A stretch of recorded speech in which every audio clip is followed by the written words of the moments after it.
So, last session you guys were playing as your friends and allies. Cruella, Melanie, Elmo, Three-Eyed Owl, Sharnus, and Craven as they travelled out of Salt Island to recover a magical lockbox containing a vast amount of wealth from a merchant named Lord Drallian Orbrecht. The ship is a derelict, been out at sea for many years, recently spotted about 15 days ago. Lord Orbrecht commissioned a sailing ship for dwarven sailors to transport you out to said vessel. The party members were successful in procuring the lockbox, even as the ship was under attack by an elder octopus, gargantuan, unfathomably large-sized octopus that was able to take the entire ship down within a matter of minutes, drag it down to the depths of the ocean. The mission was a success.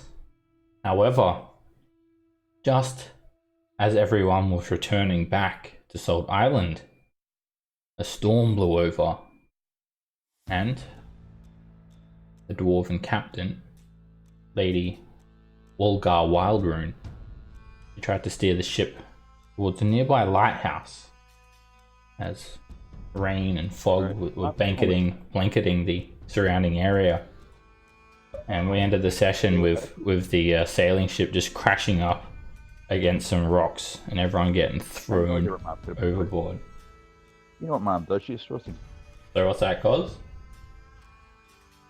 Oops. Oh. Alright, so it's unknown what has happened to everyone, just to those party members.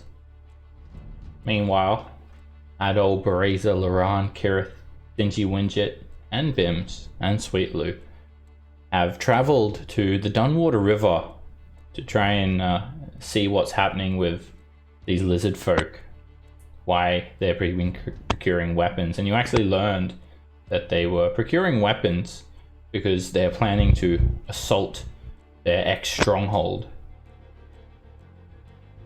It was taken by Sawagan, and they want to claim it back. They're trying to get allies from all the different aquatic races in the region. And you guys came as ambassadors to offer assistance. The Lizardfolk didn't seem too confident in having some non-sea dwelling creatures aid them for a war that's going to be fought underwater, but you guys managed to change their minds. Well, hopefully. There was one thing that you could do to really gain all of the trust and respect of the Lizardfolk. That is bring Lady Othakent, the head of a giant crocodile, one that has been terrorizing the Lizardfolk while they're unable to do anything about it because it's a sacred animal to them, and hurting a crocodile would be taboo in their culture. But they were not opposed to you guys stepping in and putting an end to its reign of terror that's eaten countless of their guards and patrols that make their way up and down the Dunwater River. And you guys had a bit of a fight with the crocodile, and you managed to defeat it.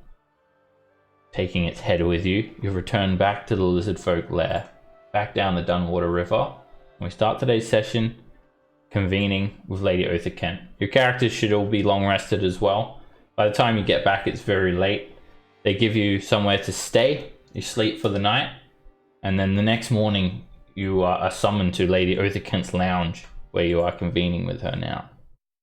Sweet Lou, having been quite concerned about this Sawagan attack, obviously CLs and Sawagan are arch enemies. He's actually rushed back to his kingdom to inform his king of what has happened here. So that explains what he's doing. You guys find yourselves here in Lady Othakent's lounge the next morning after you've returned back from fighting the giant crocodile 1,000 teeth. You see Lady Othakent just lounging on this white couch against the south wall with a large painting hanging above it, a couple of footlockers flanking the couch. The small table with a gaming board in which Swariv, the blind, or almost blind lizardfolk sage, and just a lizardfolk commoner are just having a game of some sort of modified version of 3 Dragon Ante, Dragon Chess, I should say. And you see a couple of heavily armored lizardfolk guards. They're armed to the teeth, the scale mail, shields, morning stars, all made of metal, and they stand near one of the exits. Lady Othicant, she is very, very casual. She's actually just sort of laying across the lounge as you guys come in here. And one of you guys have the head of 1,000 teeth in your bag, whoever that may be. She looks up at you all as you enter. So, Razor's pop. is it done? I just look at Razor. Gotta give it up now. I know it still has hot sauce. Hey.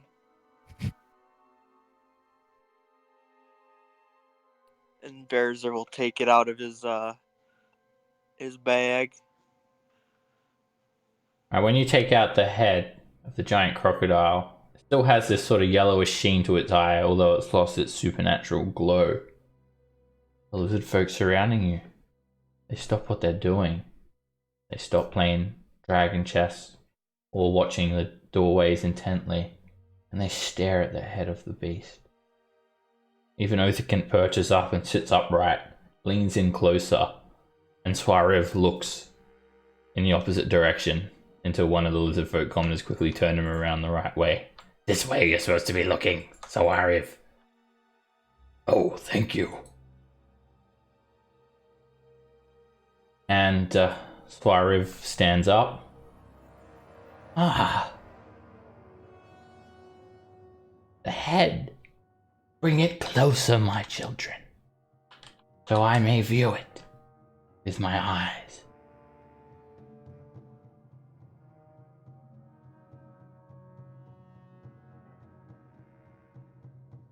Razor? Hold on, I gotta zoom in here.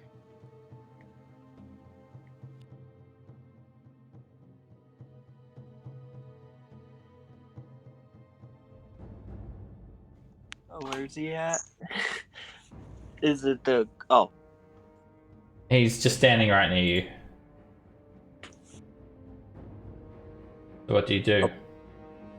I give it to him so he can look at it. He beckons you to just put it on the ground. And he just edges towards the end of his seat. And he looks up at you. Do you still have it? That which I have given you? The tooth? Ah, yes. We have that. He holds out his hand. Place it in my hand. Can you move my character at my start? But I would be moving up. Alright, you give it to him, and he just holds this calcified tooth in his hand, and he just runs his hand along the head of the crocodile, and then runs his hand along the many rows of teeth, and then he sort of stops at this large gap. Yes. He takes the tooth that he gave you, and he puts it up towards the crocodile's head, where there is that missing tooth, and it fits perfectly, matching all the rest of the many, many teeth. This is it. I can confirm. The head of 1,000 teeth. And the lizard folk, they start taking out their clubs or morning stars and just sort of pushing them up and down in the air. This is a glorious day. We have been favored by Samonia. Samonia looks down on us, so we may survive. Samonia! Samonia! Samonia! They start Samonia. chanting. Ammonia. And Lady Othicant, I don't know what I'm saying, but I'm saying it. she stands up and she has a big smile on her face. Yes, this will do nicely. I will hang it on my wall with the heads of other prizes I have procured throughout my time. Spread word to the people, the commoners, the guards, the shamans. Tell everyone, Thousand Teeth has been slain, and our new allies are responsible. They are the ones to thank. And a couple of the Lizardfolk guards, they nod and they rush off to go inform everyone.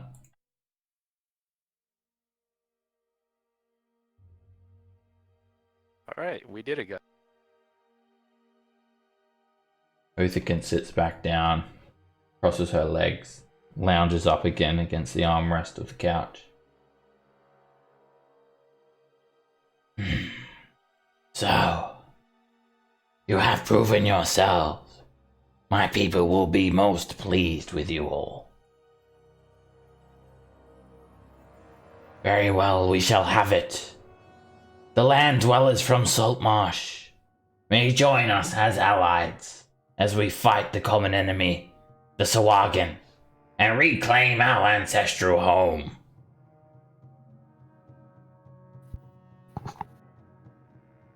But you do not speak on behalf of your people.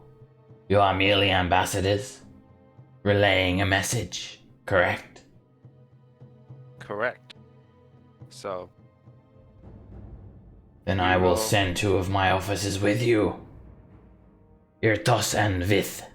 They shall accompany you as ambassadors on our behalf. We will speak to your council members, and negotiations will begin.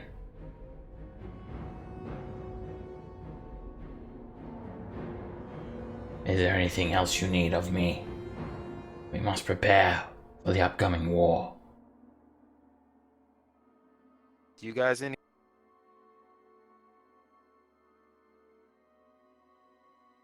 Anything? Not that I can think of. I got Well, not to be indelicate. And I look at the advisor. We've experienced that there's a bit of a language barrier between the emotional peoples, and I point to us, and the lizard. I think written language from you, my liege, might be useful to help interpret your intent. You wish to learn our language? No. Well, yes, but not today. I wish. It seems that when I say things, you interpret them differently than what I mean. And when you say things, I interpret them different than what you mean. And that's words spoken, but words written are much more clear, if that makes sense. Sorry, Nick, your mic is like doing all sorts of crazy stuff there. If you go and push to talk, please. Oh, I thought I had it on push to talk. My bad. Our language is simple. We use the script of Draconic. Surely there is one within your society that can translate. Probably, but I know humans, and no offense at all, but I mean they're paranoid folk. They'll respond better if written in common. My officers speak in your common tongue. That is why I will send them with you. They do, but if what they say is not always what we hear, and what we say is not always what they hear. So, what is the message you wish us to convey? And I'll make sure it's on track. I am sending my officers to negotiate and work together to form an alliance for the upcoming war. I will invite your people to join the attack on the Sawagan fortress. That gentleman there, and I point to the blind ambassador guy. He might be. Would you be willing to send him instead? Swariv is our resident sage. For long, my people have come to him. He has been negotiating for weapons and armor and our alliances. If we were to lose him, our delicate system will collapse. I cannot allow Swariv to go with you, and I feel his old legs would not make the journey. His home is here, and that is where he will stay to ensure his survival. Alright, I understand. I have taken you into my home and given you my trust, and I expect to return the same from your people. I hope the same thing too. And then I kind of just like bow and ready to leave. She looks strangely when you bow. Such strange customs. Zilch murmurs to himself, and this is exactly why I wanted that guy. Anyway, so best of luck to us, I suppose. See, Swariv is like facing the wrong way, and he's like, "Oh, where did the chessboard go?" Alright, You're Irtos doing and great. Vith come back. My queen, we are ready to leave. The people have been informed. It is a joyous day. Very well then. Back to Saltmarsh you go. Speak to your leaders, your elders, and we will continue to communicate and form our alliance.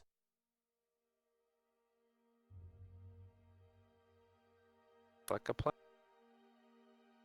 Alright, with that, you guys are escorted out of the Lizardfolk lair.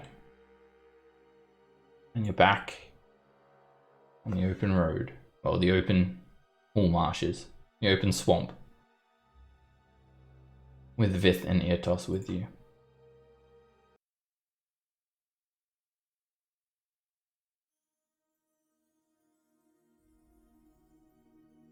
Okay. You guys step out. It's quite early in the day. It's a bit overcast today.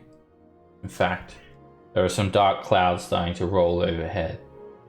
You think there may be a storm later today. It's already looking so gloomy, and the humidity is intensifying. The insects, they feverishly bite at you as you step out. The sweltering humidity. Brackish pools of water and sickly reeds surround you. Mangroves weave their way into the shoreline.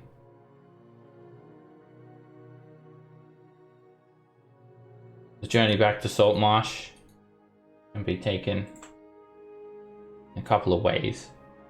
You'd head and follow the coast. You'd have to go around and find a place to cross the Dunwater River, or you can just head straight through overland and have to cross the river eventually anyway. Shouldn't be too difficult to navigate your way through the hilly terrain. Which way would you guys like to go? Follow the coast or as the crow flies? As the crow flies. Okay.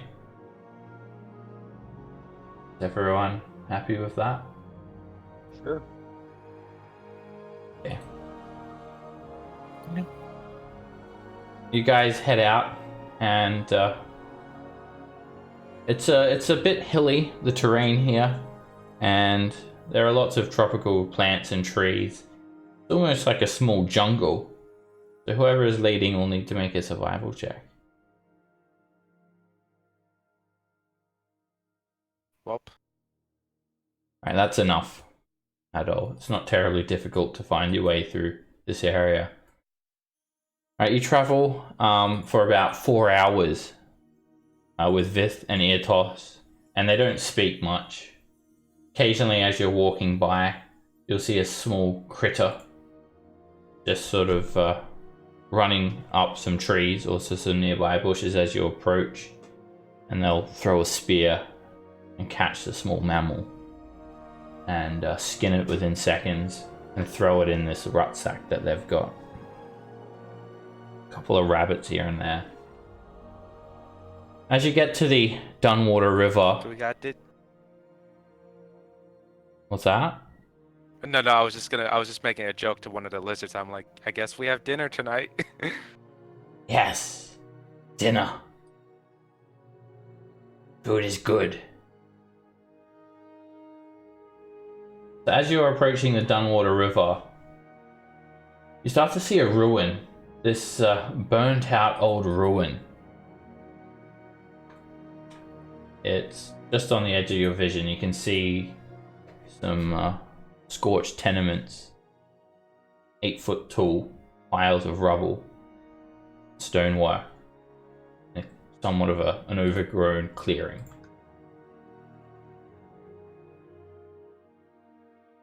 What do you guys do?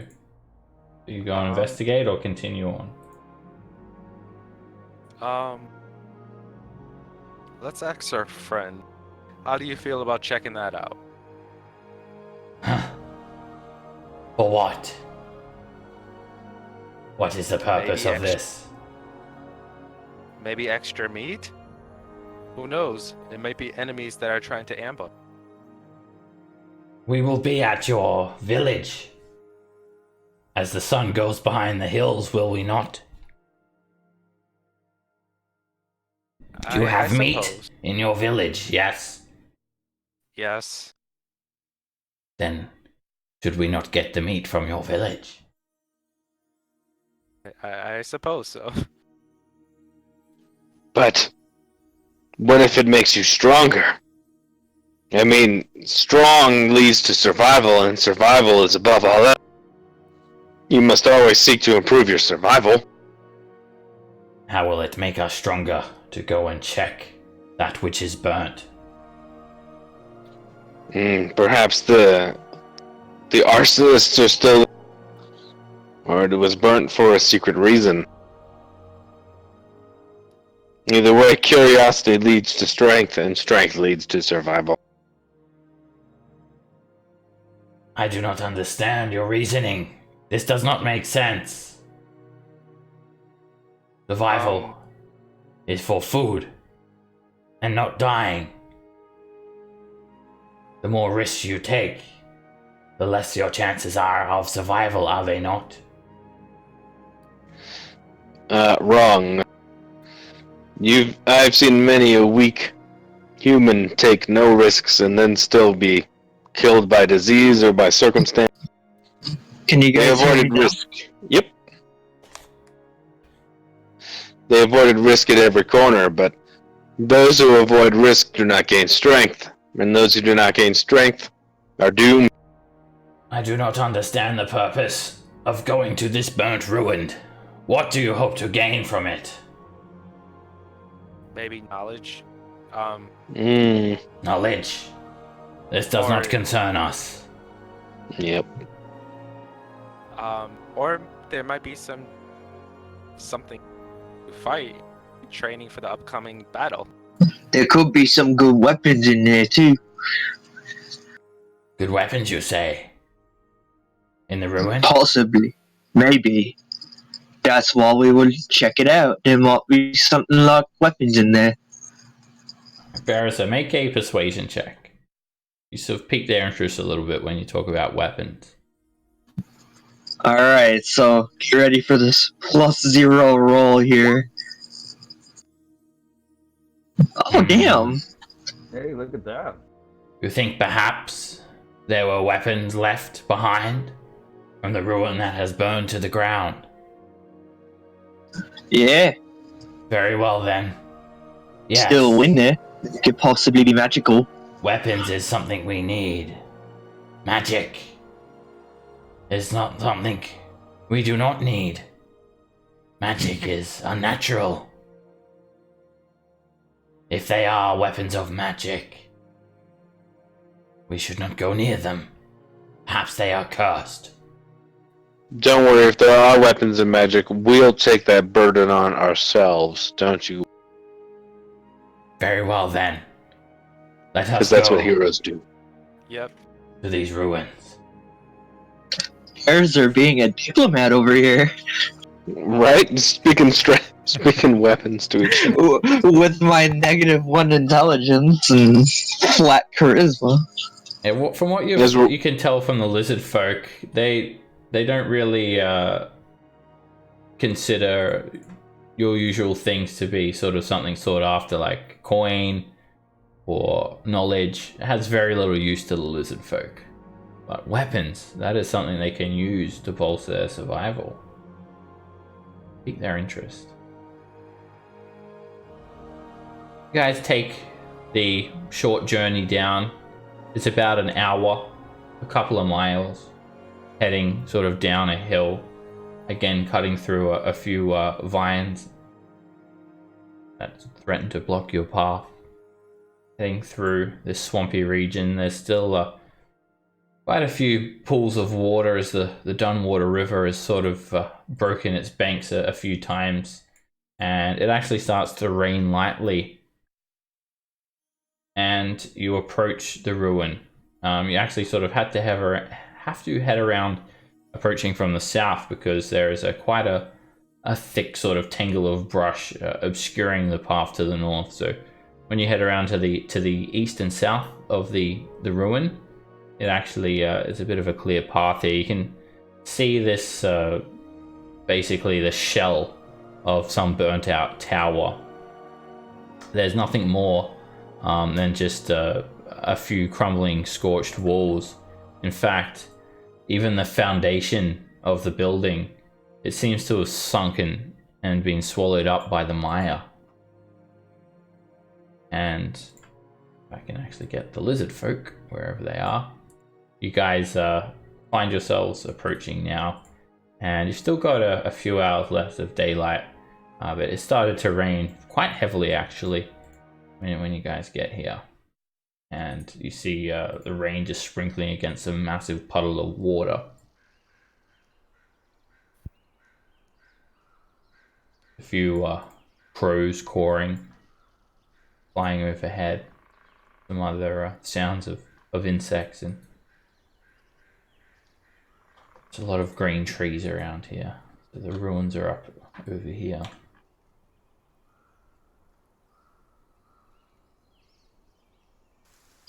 Well, let's go check it out then.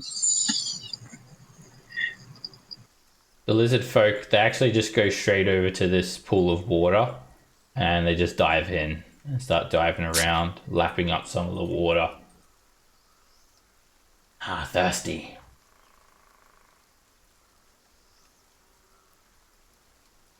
Can I get through here, Seb? Yeah, So big. there's a gap, and the walls here, the highest wall that you see is about 8 foot tall, but most of them have crumbled down to just a couple of feet of burnt rocks. You can see just many of the brickwork have just been scattered around, and it's almost like a crater. Gareth, don't forget to fully heal and stuff, because you had a long rest, technically. Bims just flies around with the Lizardfolk and just sort of splashes them quite playfully. And as you guys come to this area, I'll have everyone make a history check. It would be quite obscure information for you guys to recall, given the fact that you're not really from this region. Try to think what this is.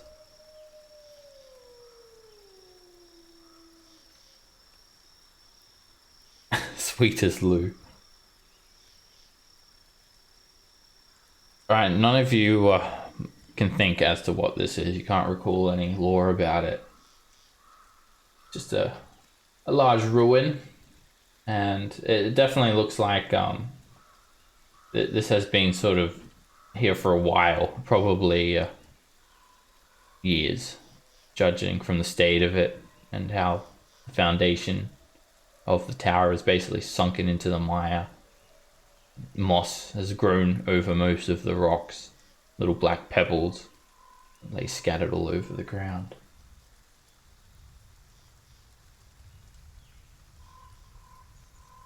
And at this stage, the Lizardfolk, they finish taking their dip. Ah.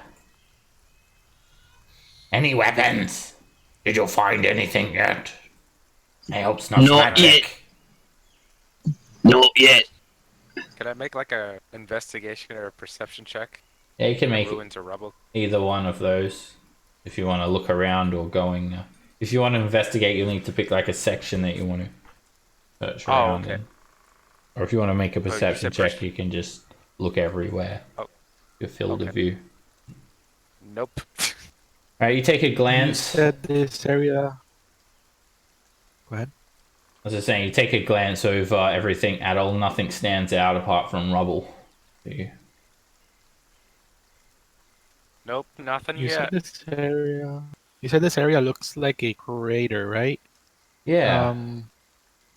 Can I try to like investigate that, or to see what happened? If it's just like, if something like big fell on this, like meteor or something, or was it course. magically made, or Make an investigation check as you just sort of scour the perimeter to get a scope of what's happened here. Alright, Brazy, you like pick up some rocks and have a look underneath, and you're not finding anything. Definitely no weapons. Alright, Laron, you take a look around and you actually see some small broken rocks that don't match up with the structure. And you also find some very fine shattered bits of glass. So the glass makes you believe that this was perhaps like a wizard's tower, especially the shape of it. And maybe this is some alchemical equipment, that some vials and whatnot that got broken. It was very hard to find. And as for the actual the rocks, you believe that the reason why there are different sort of rocks here is because this place has been catapulted. Battered into rubble with a catapult.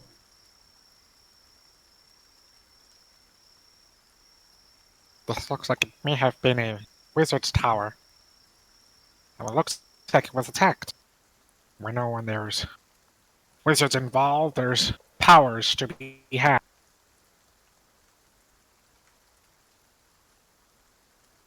And you also notice some of the fire as well. It seems to have seems to be like a magical fire that may have scorched this building as well. And as you look over, you can actually see the Dunwater River in the view. And you could imagine like some galleon could have like easily bombarded the structure from the river. The catapult. It's not all you find, Laron. You notice a particular pile of rubble that has been disturbed recently. Right here. This here doesn't look right. Has someone been here before? I'll look around and I'll call over Brazier. Razor, you're great at tracking. Do these look like tracks to you? Alright, let me see.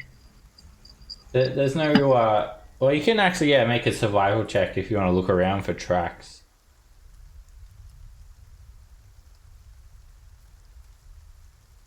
Alright, given the fact that the ground here is quite soft, you actually find about 6 sets of goblinoid footprints and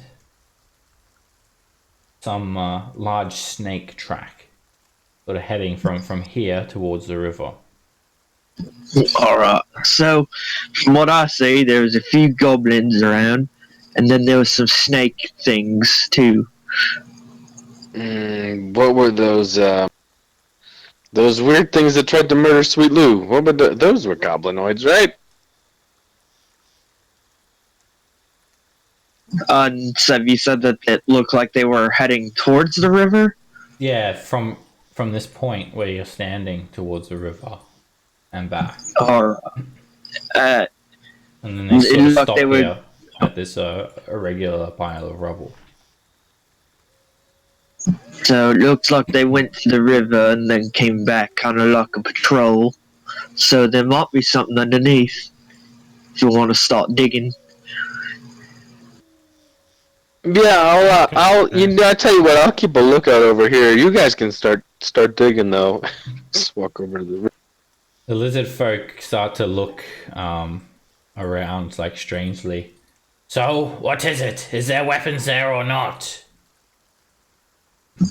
We still have to check the whole area. Yeah, there might be something underneath here. We're gonna see. So I'm that gonna through try the to rubble. investigate this area, see if there's like signs that there's something underneath it or what might have been disturbed. Well, if there's something underneath Why it, this one? you just need to obviously clear the rubble. But you can make a perception check if you think there's like maybe a trap or something. And to buy us some time, I'd like to look to the lizard folk and say, "Oh yeah, there's a pretty good chance that if there are weapons, they're under the water over there. And you guys are much better swimmers than us, so why don't you go check the bottom of the river?" Make a persuasion check, sweetest Lou.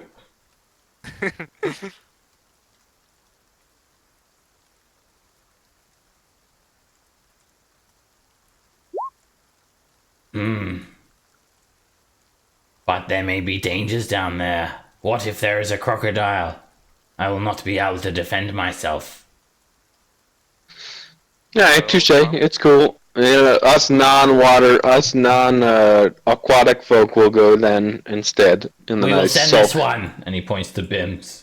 Bims looks shocked. Oh no! No!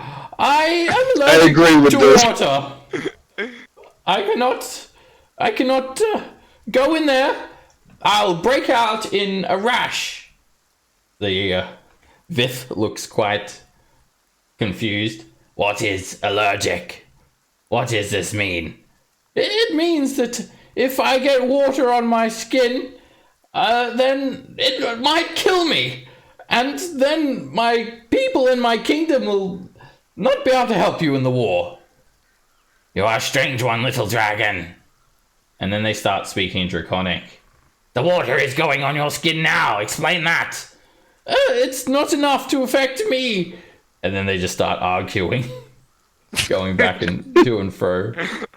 I bought us some time. Clear the rubble. Alright. Meanwhile, Laurent, Start clearing things.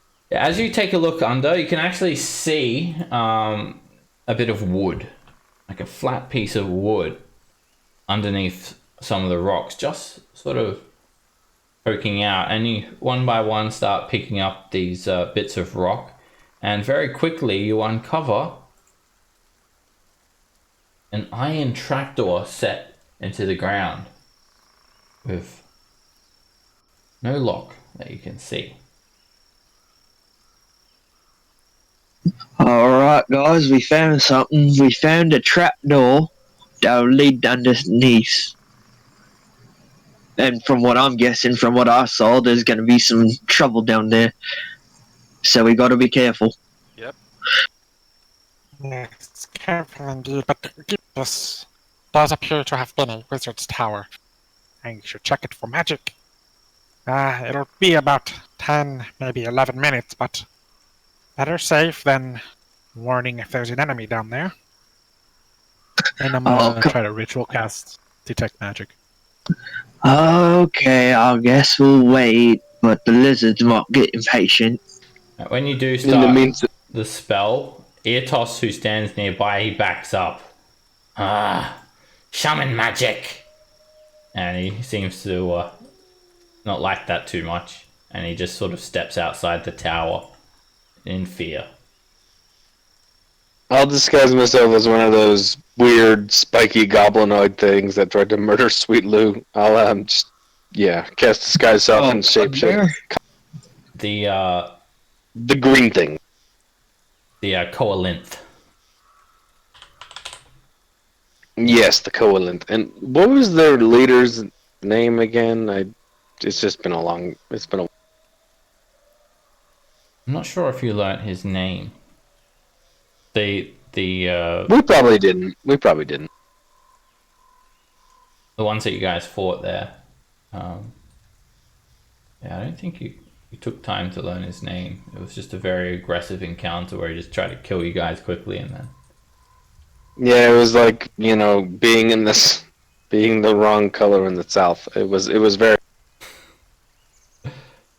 Yeah, they weren't very nice. You can tell that though these are not coalinth prints, or Brazier could tell that. They're actually like goblin prints. Oh, like Straight goblin. up goblin. Yeah. Then I'll just be a goblin. I'll be brown crust again. Okay, turn into brown crust. Alright, Laron, you spend the 10 minutes identifying the iron trapdoor. In fact, it is magically warded with an arcane lock spell. And you learn the code word to open it. It's Ked Alek. That is a password.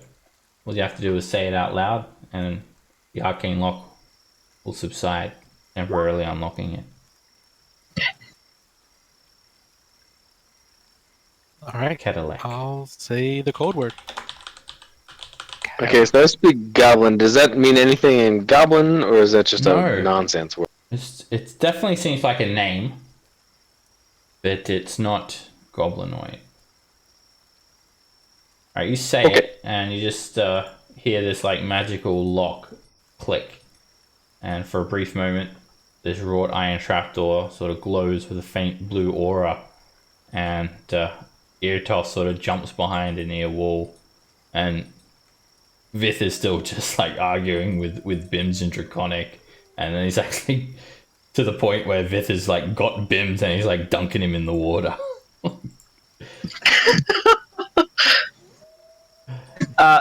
Alright, you lizard. Is your name America? Because that's not okay unless you're American. He's just shoving him in there. I'll show you if you're allergic, take this! Ah! Just not drowning him, but alright, so yeah, the trapdoor is unlocked, still closed. And you didn't detect any magical trap as well, which is good. So I'll gather up the two lizard folk. Oh, looks like they're coming. Eartos comes back when the magical sort of blue glow subsides, and then Vith, you sort of grab his attention, Berezer, and he just lets go of Bims, who just sort of shakes himself off like a wet dog and quickly flies up out of reach, and Vith just sort of completely ignores him and walks over to investigate as well. Bims hovers 20 feet overhead. Alright, so we got whatever magic was on that trapdoor. Underneath there should be plenty of weapons since there are goblins and whatever else is in there. Very well. Down we shall go. Alright, everyone ready? Because if so, I'll lead. Alright, you open it up. Let's do this! And there is a small, rusty iron ladder leading down about 20 feet.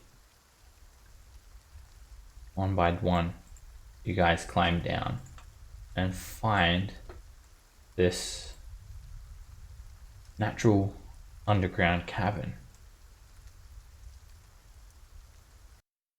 Completely pitch black. It's quite humid in here, and the walls are slick with moisture. The ground's a little bit slippery as well.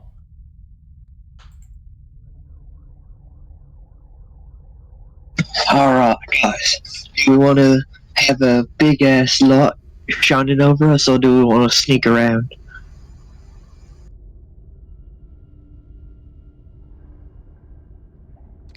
Well, I can't see, but it's okay. And just as Spencer says that, there's the. Alright. I'll cast light. And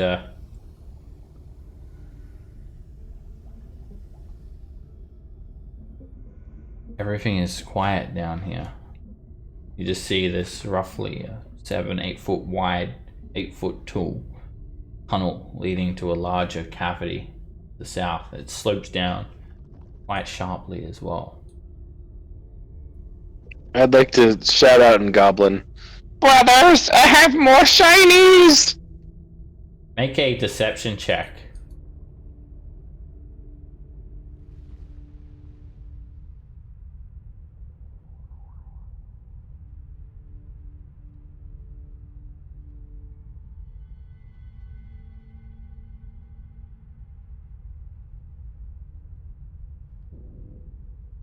Are you there? Oh, there we go. It's just lagging. Sorry, it was lagging, yeah. Alright, And I don't know if this counts for actor, but if it does, then it's a 20. okay, it is more than enough, and you actually get a response. You stupid smelly head! We gonna shot you! You never do knock before you coming! And straight away, a goblin, a little 4 foot tall goblin carrying a short bow, just casually saunters on out from hiding in the shadows, and he looks absolutely shocked and surprised. Ah! He just screams, drops his bow, and just runs off when he sees you guys like sliding down this slope and sort of just screaming. Ah! People's here, boss! So good news, bad news, guys. They know we're here, but they don't have the drop on us anymore. Let's go. But that means there's weapons to be had. The Lizardfolk. Goblin is quite tasty. Little bit chewy, but sometimes soft. And suddenly a massive snake just slithers on out. Its gigantic 3 foot wide head starts to slope its way up this slippery slope. And grabbing onto the back of its tail is a bulky goblin who's about 4.5 feet tall. Definitely quite staunch compared to the other little goblin that you saw. And he's wearing some hide armor. Seems to be riding the snake, and he confronts you all as some toadies, goblin underlings, run to his side to confront you all as well. The goblin boss, pointing a scimitar at you all, starts demanding. In common. What you want here? Why you coming here?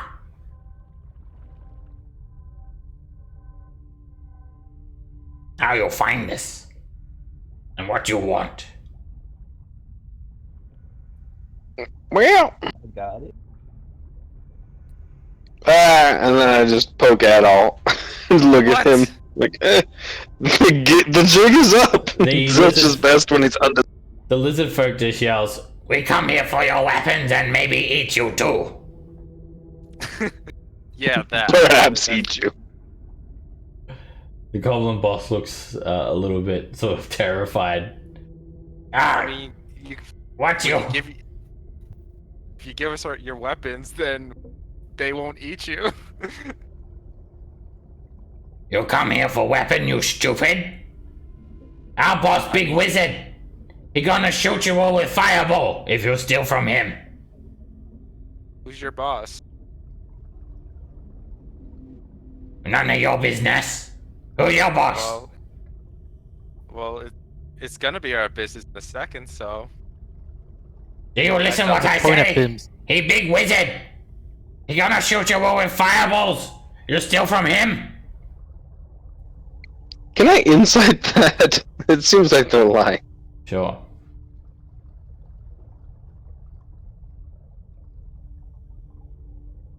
You actually think he's telling the truth? Oh shit. Yell at him. Big wizard, but no tower. What happened to tower? We don't know. Tower long ago gone. Big wizard man. He make us here. He pay us and protect things. You steal from him, big wizard? He gonna use magic on you. You want How much treasure? you pay? Is he here now? He pay us many gold. 20 gold. He pay. I pull out 30 gold from my pocket. Maybe you go for 30 gold. This is all in Goblin, by the way, just to try and garner some faith. Maybe 30 gold? Make. Ha! Why you with these other stupid ones? You goblin. You're not supposed to be with them. Little one. Ah, get that gold. Stupid one paid way too gold. They paying you? Maybe you learn lesson, and then I pull out 35 gold. Ah. Gold is good, but wizard man, he gonna use magic on us if we go against him. What about He no, you no go against, you just leave. Different. If we leave and you steal his stuff, then he find us and kill. Well, is he speaking in Goblin still, or? Yeah. Ah, But then he speaks in common. You coming for treasure? We know where more treasures are. You help us, and we share treasures. okay. Where's treasure? Down in cave where water is. Big zombie bite other goblins. Stinky zombie. We think maybe there is treasures. That's why there is stinky zombie. You kill stinky zombie, you can check for treasure. And you give me 35 gold.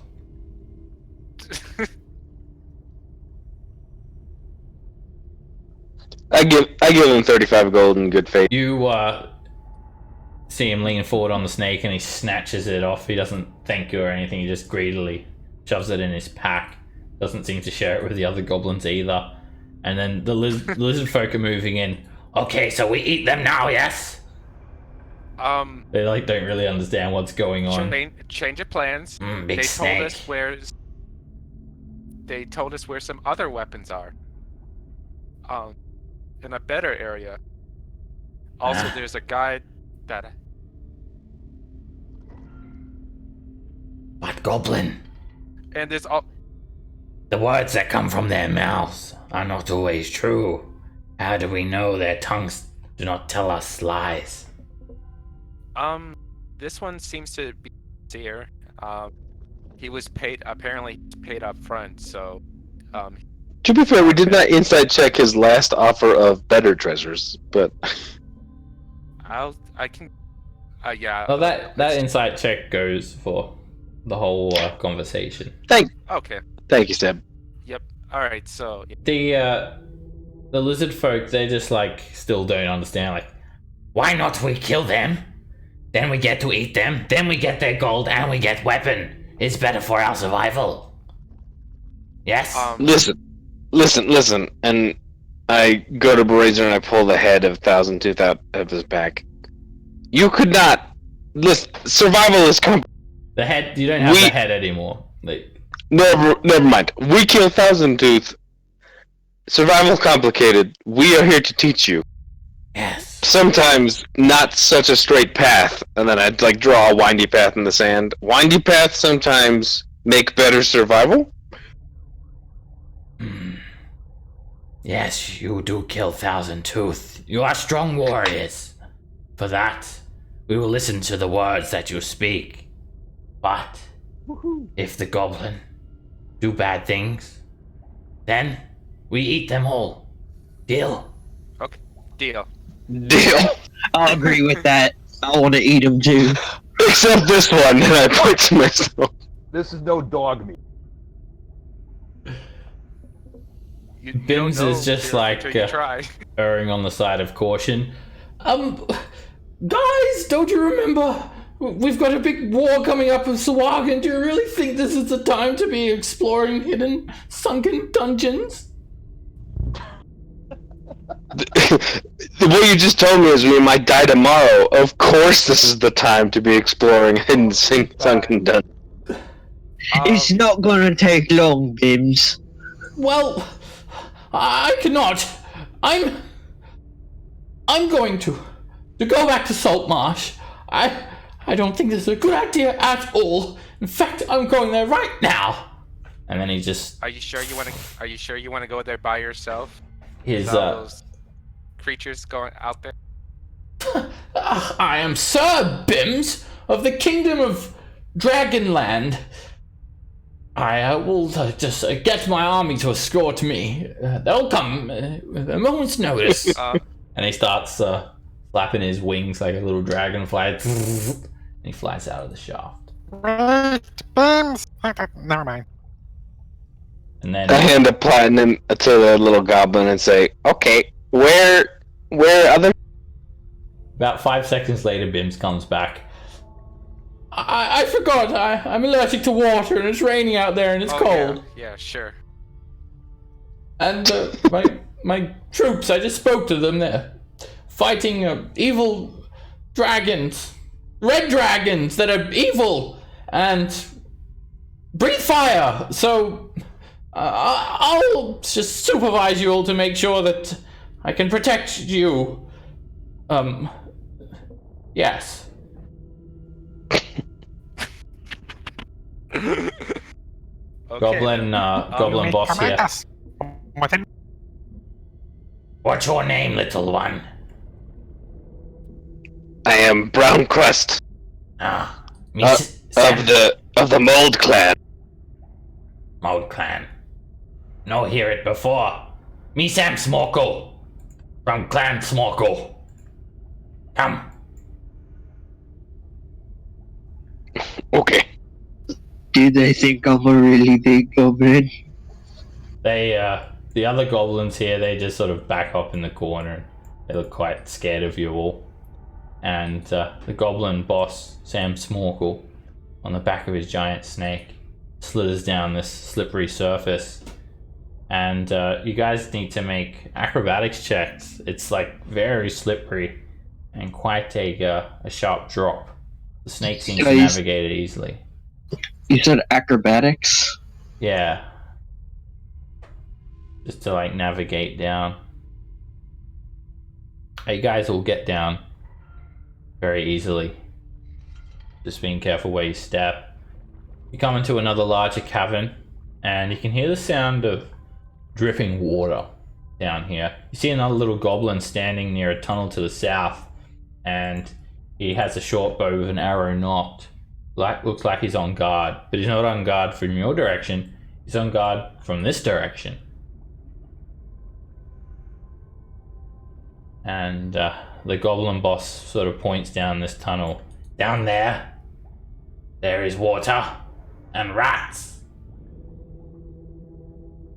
Sometimes we see them. The zombie people. They're coming and eating the rats. We no go down there. Many danger. But in the water, where is treasure? Thank you. As you head down here, Berazar, you see some giant rats just scurrying about. 4 of them. Just, they look pretty harmless. They're just sort of milling about. And one of them just sort of comes scurrying up to you, like quite friendly in fact, squealing around, scrounging for food. I'll pet the little rat. I just sort of squeaks and make an animal handling check.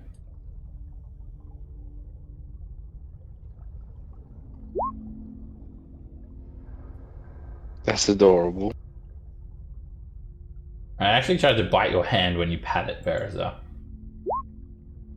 It reveals these vicious teeth and snaps at you. You quickly pull your hand back. You're lucky I don't squish you.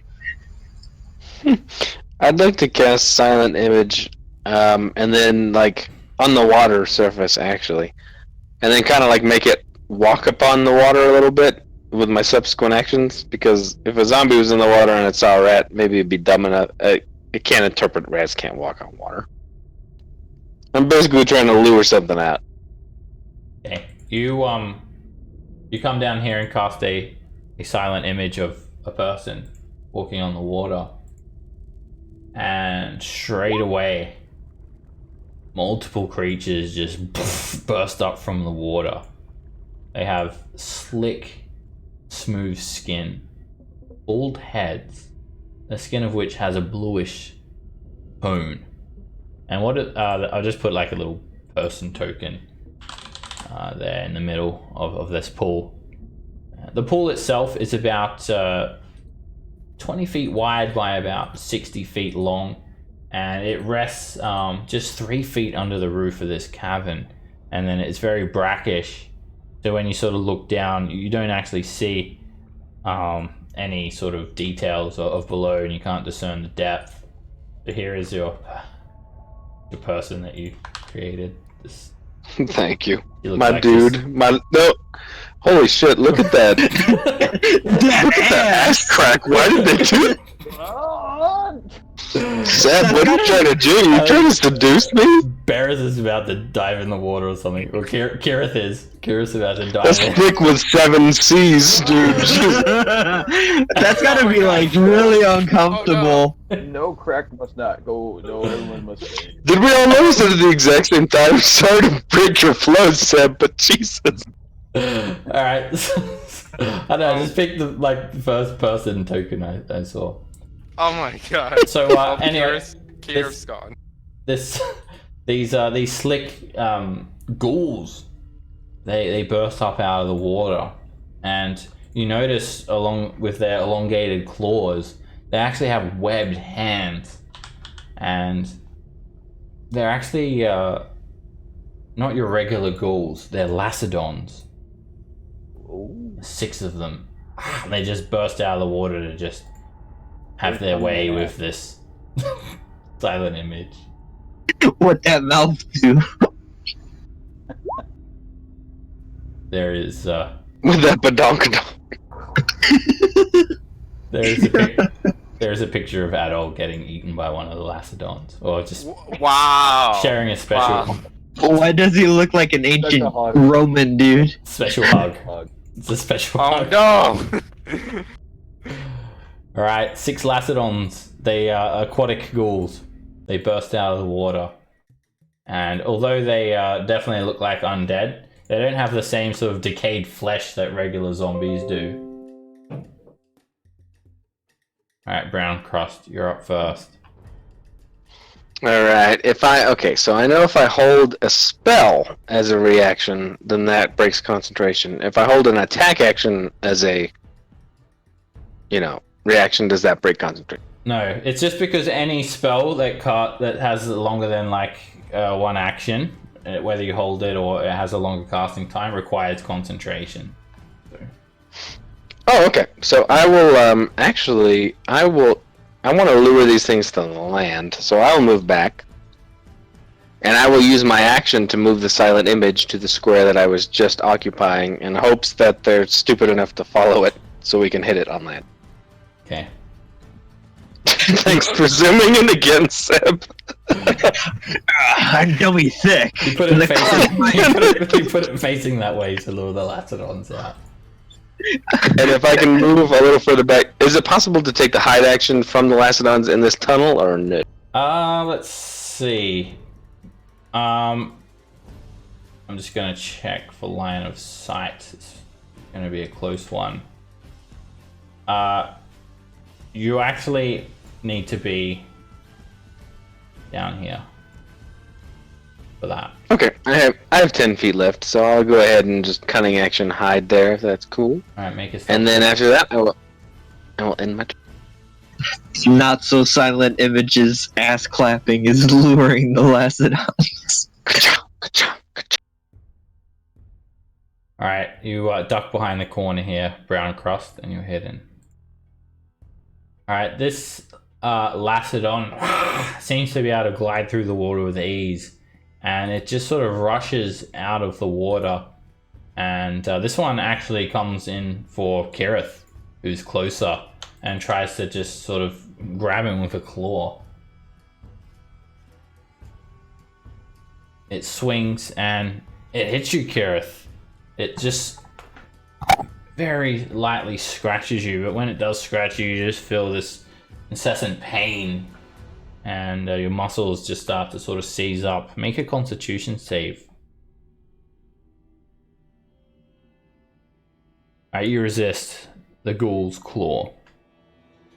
Hey, Gareth, we're level 6 now, so you should have your aura. So you should add your charisma modifier to all your... Yes, you should have your paladin's aura. I get it. Yes, I do have it. I didn't put it on my global save. Yeah, that's the one. And anyone within 10 feet of you gets that bonus too. Alright, the Lacedon ends its turn there. Another one screeches and it sort of comes out of the water for the silent image. And it just swipes through it. And when that happens, it just, its claw passes straight through it.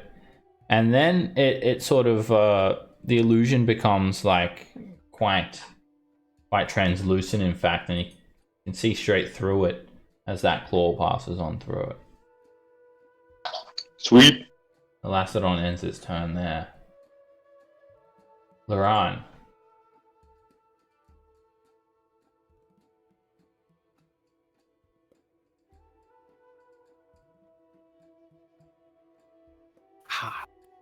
I'll cast Agonizer's Scorcher right through generic crack number 5 and do that. And then we're gonna dive away and try and save her. No. You better call that waifu crack number 5. Waifu number 5. Just goes through her ass like it's a Kamehameha. Alright, you send an Agonizer Scorcher, a line of fire just shoots down. The Lacedons are actually submerged, apart from the closer one. So the fire is not going to be too effective against them. And in fact, the beam itself does not come out very strong at all. So I'll make them dex saves. It's not going to be too effective, this one. And the closer one, it succeeds the saving throw. And then the other ones, they sorry, the closest one actually, wait, which one failed? Yes, the closest one failed, and the next one failed. And they get scorched up slightly. But the water is protecting the submerged ones from fire attacks. Some of their smooth flesh just starts to crackle away.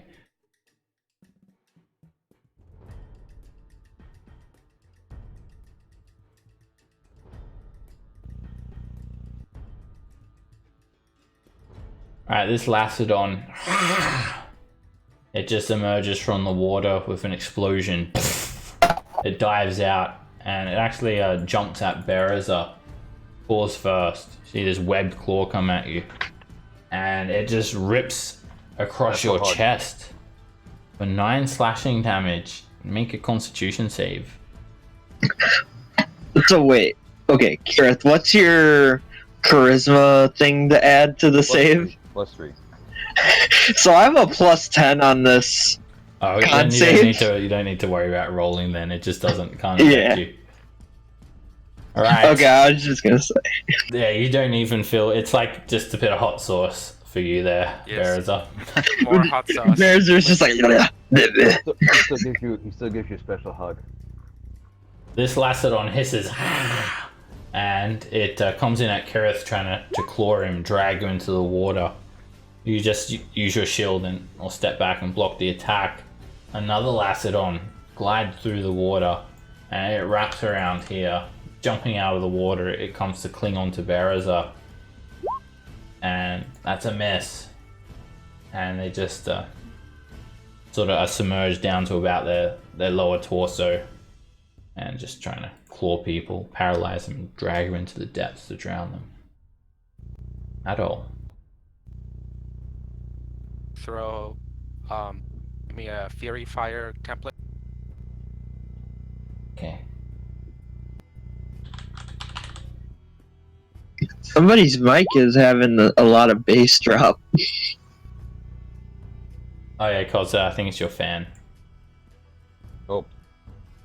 Oh boy. All right. Yeah. Okay. Should be able to move that around. Yep, I just wanted to try to. You can get 4 of them with that one, or you could move it over and still get 4. Oh no, you'd only get 3. There's good. Yep, yeah, there's good. All right, you throw down a fairy fire there. What color is your fairy fire?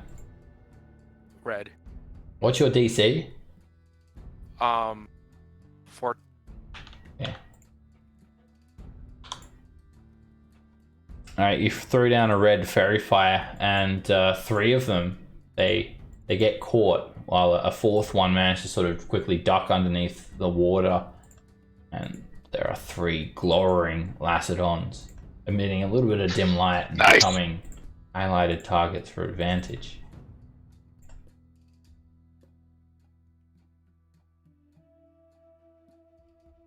The 3rd one? There's 3. This is the one that made it, and the other 3 failed. Shouldn't that one get marked? You guys don't see it? No, it's still regular blue. 2 are marked. 2 are marked.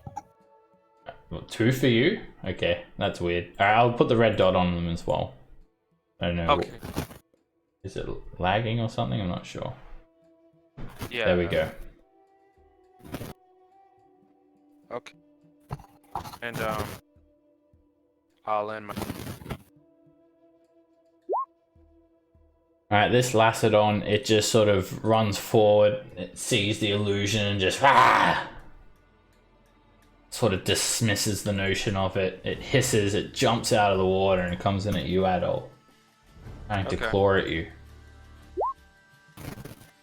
The miss. The Lacedon ends its turn there. Kareth. Yes. Okay, first question. So, can I assume in that break time I was to this? Oh yes, you can be attuned to that, definitely. It's... Okay. Okay. So consider that I'll be. Okay. Also, Oreo is sort of made up with you a little bit as well, Kareth. I'll say that you killed some fire cultists. Yeah, we had some special time. Yeah. So, yeah, it's showing that you're already attuned to it before that anyway, so yeah. Oh, did it? Okay. Yeah, you've got an arrow catching shield, helm of underwater action, and Oriole attuned to you. And have I given you your dark vision? I haven't actually given you your dark vision. Let me fix that up. Oh my gosh, I can see. Alright, so I'll go ahead and attack with Oriole. Oriole, let's kill these. That hits. Oriole glows and you really start to sear through that one. Hold up, you got to do one attack at a time, Kira. Just one at a time, please. Oh, sorry. Yeah. So because you killed this one with the first attack, so that's what I was saying. You got to wait for the first attack to finish before you start your second one. I'm killing there. All right, you slash through and you kill that Lacedon. You just strike it straight down. Well, because you did both attacks, I'll just say that you stabbed it to death again. So you want me to attack again? No, I'll just say that you use both attacks on that one. Oh, okay. Yeah, I was trying to describe the attack as well, but you just sort of went ahead and did the second one too. But yeah, it's dead. I was really fast. This stag went really quickly, killed like ninja dragonkin. All right, I'll stay there. Berazar. All right. I'm just gonna do a regular rage.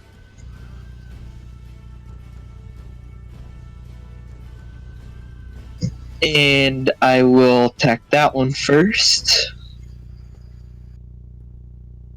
Sorry, yeah, cause your mic is going I off put there. my here. Sorry about that. All right, a 20 is a hit.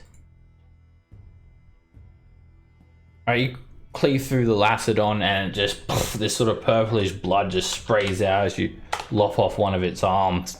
The arm falls into the water, and this long winding tongue is sort of hissing and whipping out towards you. You swing again, and that hits. And you just sort of put the axe straight through its shoulder, and it just almost decapitates, and the body just disappears into the brackish water below.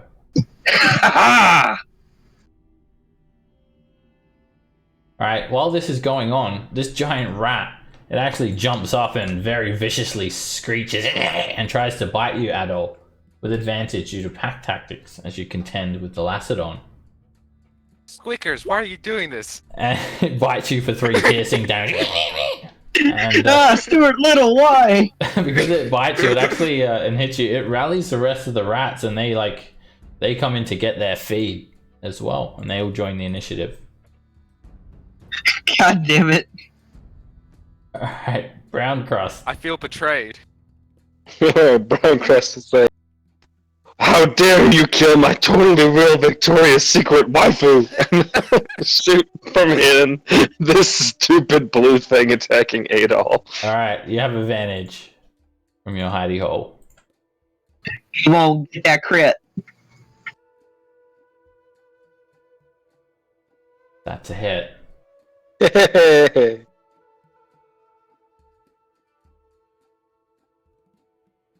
Alright, What, 13? the arrow just sticks into its side, into its chest. Lacedon sort of spews out more of this purple blood and digs a claw into the wall. I move behind Loron and say, I'm just role-playing a goblin! I move further back. Alright, this Lacedon covered in the green flame, it actually jumps out of the water and it comes in at Adol. And it tries to claw at him. It hits. You feel the streak of a claw run along your skin, Adol, and you need to make a constitution save. Alright. Paralysis starts to kick in. I'll add +3 to that. Yep. Alright, you That's a hit. you easily make the save and you take 7 slashing damage. Okay. The Lacedon ends its turn there. Laron. Something wrong with that Lacedon's token. I don't know what's going on with it. Wait, it didn't move. I was wondering. Like, I thought it would move in front of me. Oh, it didn't move for you guys? It should be here. No. Okay. Yeah, no, I understand what you did. We don't see it. Alright, Yeah. that's weird. It's that one in specific that's doing that. Alright, I'll replace it with Yeah. a different one. I don't know why that one is different than the rest of them. Yeah, can you mark that one as well? You tried to mark it again. Yep. It still didn't light up. It's got the red dot on it though, right? Or no? Nope. No, Okay. nope. Alright, I'm just gonna get rid of it altogether. And we'll put in a fresh one. It was, the Lacedons were doing it, an image as well. They're doing their own major image. There we go. Oh my god, what have you done? Oh no. Its ass was twice as luscious as the ass of my image. They're doing the same pose as well. Ah! Oh no. Okay. Alright, Laron. Alright. Right, I'll shoot this one here. With Firebolt. Alright, have advantage. Yes. It's a crit. Hey. Oh my god. Right, now that it's come out of the water, the fire fully affects them. You send one firebolt over towards it, Laran. And when it hits it, it just basically explodes in this little mini mushroom cloud. And bits of the Lacedon just spray out everywhere. And chunks of burning flesh stick to the walls, creating like little candles everywhere.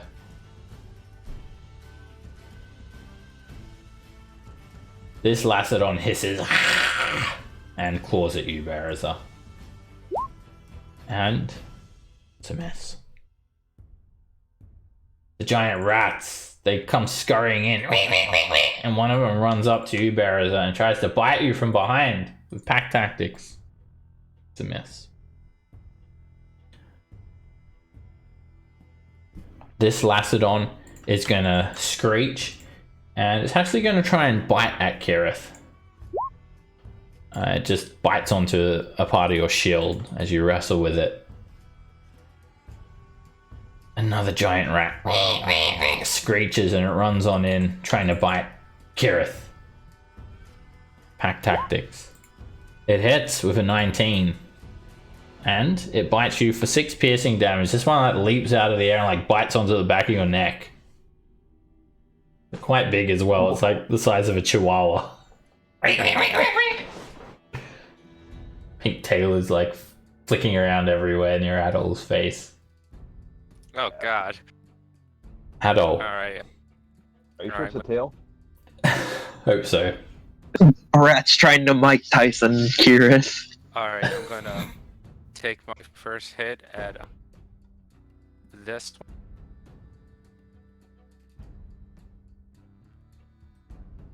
That's a hit. And you stick the short sword into its leg. The Lacedon sort of falters a little bit. Okay, and then I'm gonna do like spin attack with slashing little rats off me. Alright, you then just keep on dragging that blade through the Lacedon's leg and you hit like a major artery. The Lacedon just, blood starts spewing out and the Lacedon falls back dead. And then you just cleave both of these giant rats in two. Oh, and chunks of rat just fall to the ground.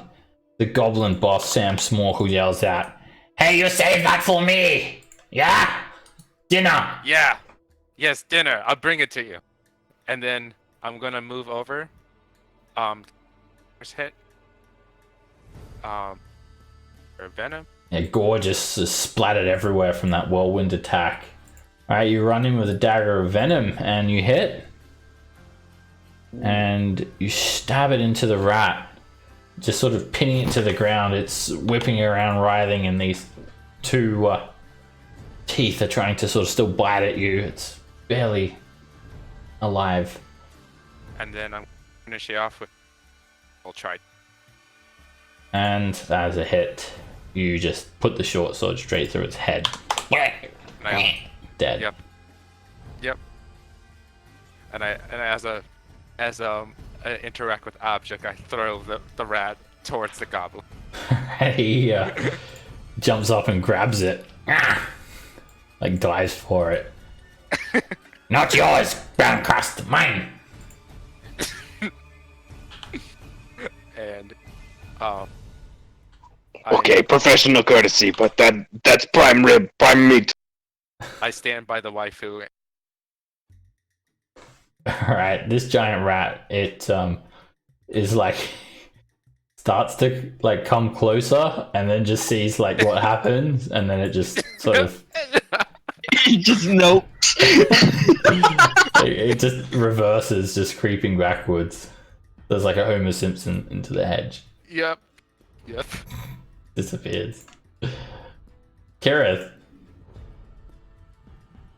We'll go very slowly. That one. That hits. Alright, you slash into the Lacedon. Oriole glows. You cut a sway straight through it, and this radiant flame crackles up. As you attack the Lacedon, you get this emotion conveyed from Oriole. Yes, this is my purpose. To destroy evil. And Lacedon is just has all this radiant energy crackling over it. You swing again, and you hit. And this time you just push the longsword straight through its chest, and there's an explosion of radiant energy that knocks the Lacedon back into the brackish water. Oriole, great job. Erza. Alright, time to make a fillet of fish. So I'm gonna recklessly attack it. I appreciate the McDonald's reference. You actually miss. The Lacedon just pushes back off the shore here, and your attack falls short. Oh, just warming up. Hold on a minute. And that hits. The Lacedon leaps back at you, but just is met by your axe and just sort of send it tumbling forward, and you almost like decapitate it. Just like a little piece, just like holding on to it. Yeah, I can't attack anymore. I really wanted to tackle it into the water, but I can't. Brown crust. I'll look back at the goblin boss and say, "Don't worry, we make good meat for you. Good meat for good host. Alright, Just not me, someone else." As you're saying that, you actually sort of slip up a little bit and your arrow just hits the roof. That's what goblins do. Sam Smorker looks at you. Why they call you brown crust? Because I killed a man on the road. One time I took his loaf of bread, and I don't like bread, but only the crust on the outside. Oh, me thought you shit your pants. Also that, I shit my pants all the time. Alright, Laron, there's one almost dead Lacedon left in the water. Right. Try to get it with another firebolt. Ooh. It's another crit. Hey, I prepared the cut, and now he's cooking it.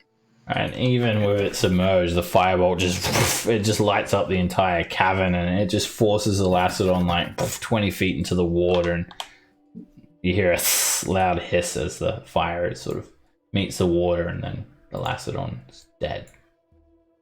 Chunks of it just explode upwards as well.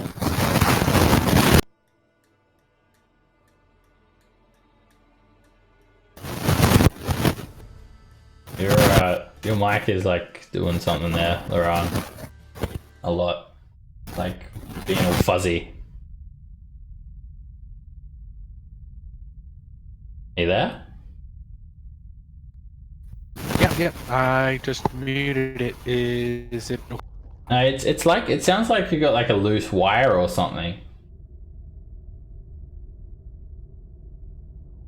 It's like making a static sound.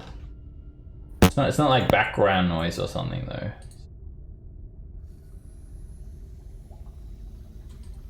How about now? It sounds. Yeah, that's good. Alright, the Lacedons, they've all just died and sunk back into the water.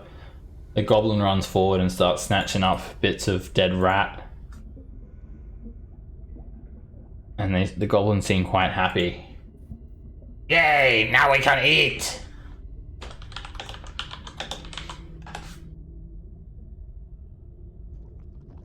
It's a rat. Goblin help goblin. Goblin, now where? Now point to treasure, please. Goblin shrugs. I don't know in there. Maybe. Can I do an investigation check? You can dive down and search. Okay. Alright, you guys dive into the water, and it actually is horrible down here.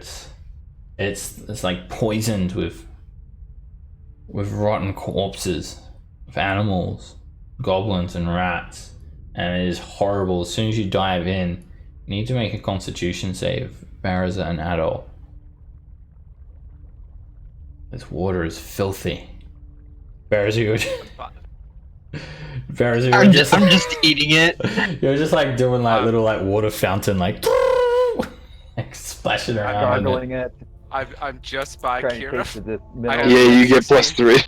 Yep, 16. Alright, Adol,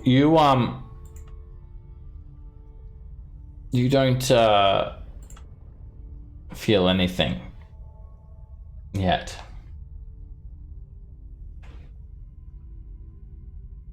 It's like a protein shake. And yeah, I presume that like you're going to dive around though out of Kira's reach Yeah. Yep. of his aura. Alright, you guys dive in, and yeah, the water is filthy. It's so dark down here, not because of the absence of light, but because the water is just rotten black. And you're basically feeling around for something, anything, and both of you can make investigation checks. You know, that's Berzer's specialty.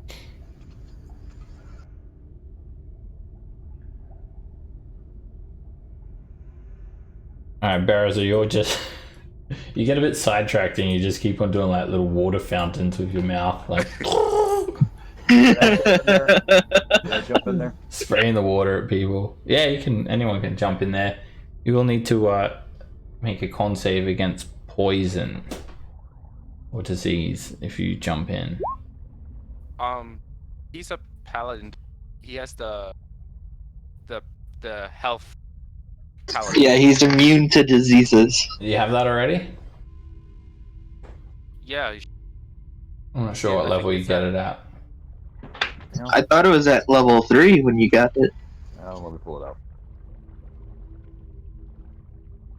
If you have it, then you don't need to make any con save for that.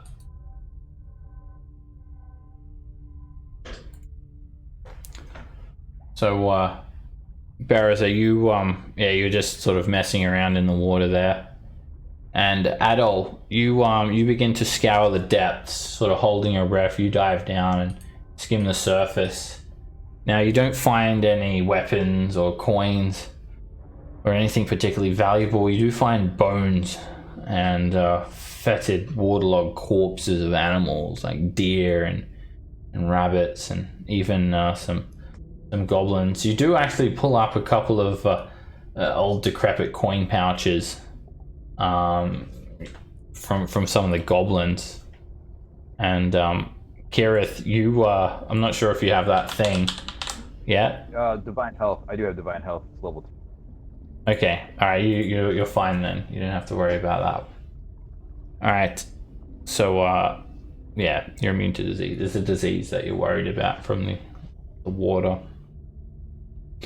Adol, you actually find something else though. It's this very soft patch of ground. It feels like almost like some soft mud, like on the bottom of this underwater cave, about 25 feet below the surface of the water. Over here. All right.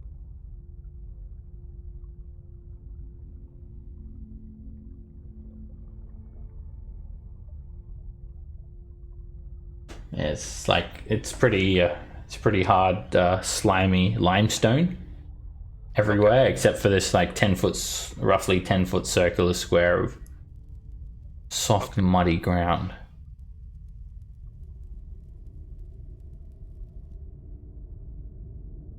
Get out. Can I help him dig it out? You gonna dig If it out? it all would. All right.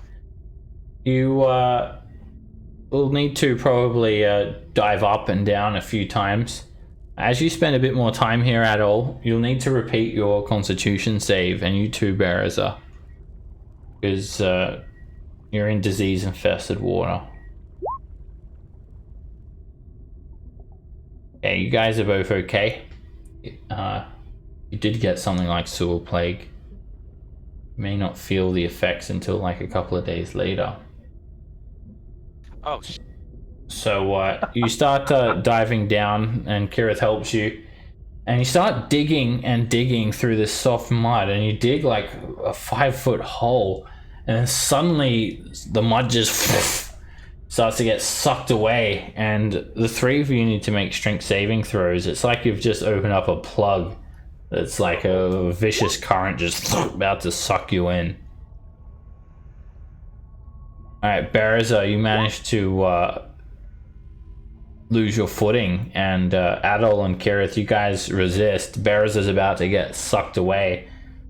Both of you can make dexterity saves to quickly grab him and drag him out of the way. Alright, you guys both grab one arm each, and you fight this current. And it's like some sort of like sinkhole or something. And you guys move away from it enough so you don't feel the vortex that sort of suck you down.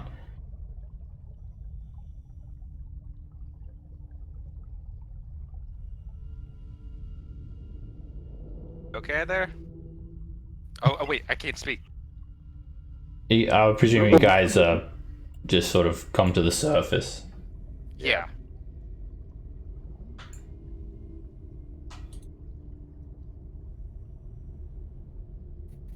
And there's like a 3-foot gap in between the top of the water and the slimy stalactite-ridden roof. There's actually like almost a maze of stalactites you have to sort of move in and out of or dive underneath the water so you don't like knock into them. So You find anything? We found a hole, and it nearly sucks up. I found some pouch.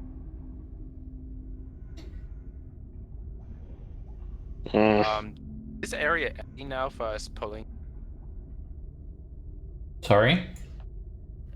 Since we pulled this area, we pulled that and just tried to pull us. Did it drain the water? It's hasn't like drained it all out. You do think it would drain? It'd probably take like hours for that to happen though. Oh. So there's a lot of water here. It's a big cavern and a small hole. Okay. Euphemism. What's it? Corn pouch. You take a look in the coin pouch at all, and there is like 12 copper pieces inside, and this slimy, like leathery, you're not sure what it is, it might be like an ear or something. And the goblin sort of looks at you as you've got the coin pouch, and he's like just in the process of skinning some rats, with a little dagger in his hand. Hey! Where you get that one? Notices that you have it. Found it down there. Huh? Water. This one? Must be ours. Yeah.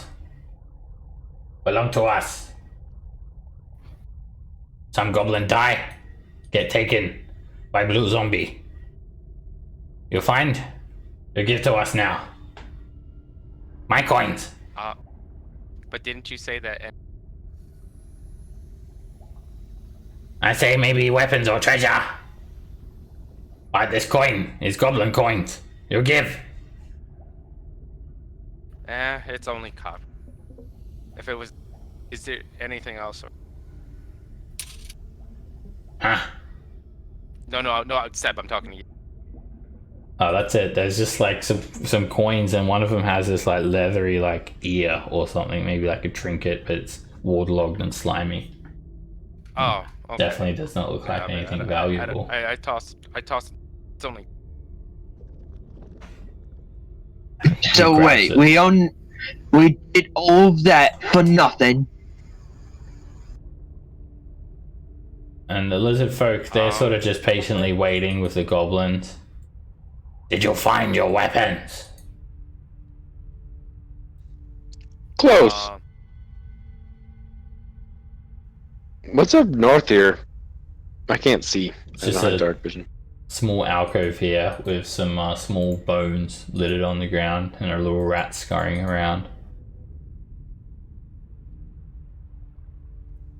Well, I guess we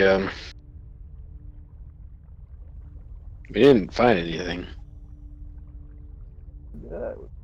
I kind of want to get a little bit rewarded for clearing it out, because we didn't find nothing in there. The goblin boss comes down to investigate. Oh well, not our problem. So I still say, the wizard treasure. How much? What if we kill wizard? We good at killing. You see, You want to you kill say Wizard? you say leave because he pays you, and you will get killed if you get bribed. What if wizard no more? Maybe a few platinum, turn you away, give us treasure. How you going to kill Wizard? Easily. He live in We town. have own wizard. He has big tower and many magic. And He did very have, big. but got destroyed. It No. got destroyed, yes? No, me already say too much. All I say is his tower get destroyed once, he's not here. Clearly he's scared. We can kill. Then you wait for him. And then when you die, Wizard happy that we save you here. Why not you just let me pay you, and you leave or you give me wizard stuff. And then we kill wizard. How we know you'll kill Wizard? Wizard kill you, easy. He many magics. Very tall. Taller than you all. Even taller than Green Man.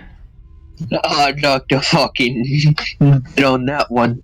Taller than Green Man, but wizard. No, wizards are scraggly and small, and I point to Laron. Clearly. No. Well, tell me about wizard. This wizard, he very big. If him stand on my shoulder, And points to the other goblin.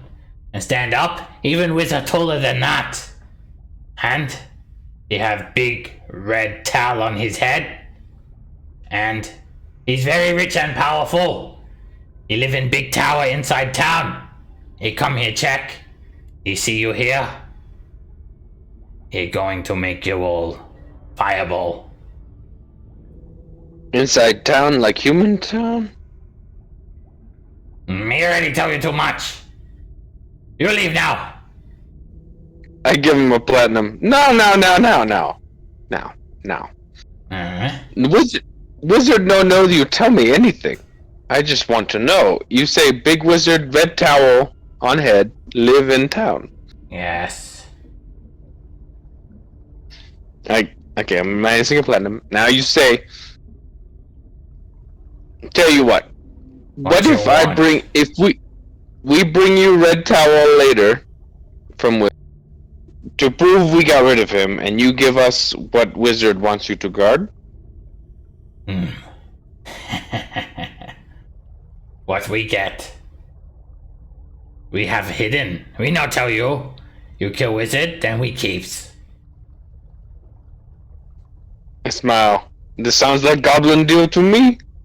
And I don't know if goblins shake hands, And, but I'll reach out to Kareth, Oriel sort of speaks to you like not agreeing with this at all. Your friend here speaks about killing some innocent person? You must stop this, Kareth. Really?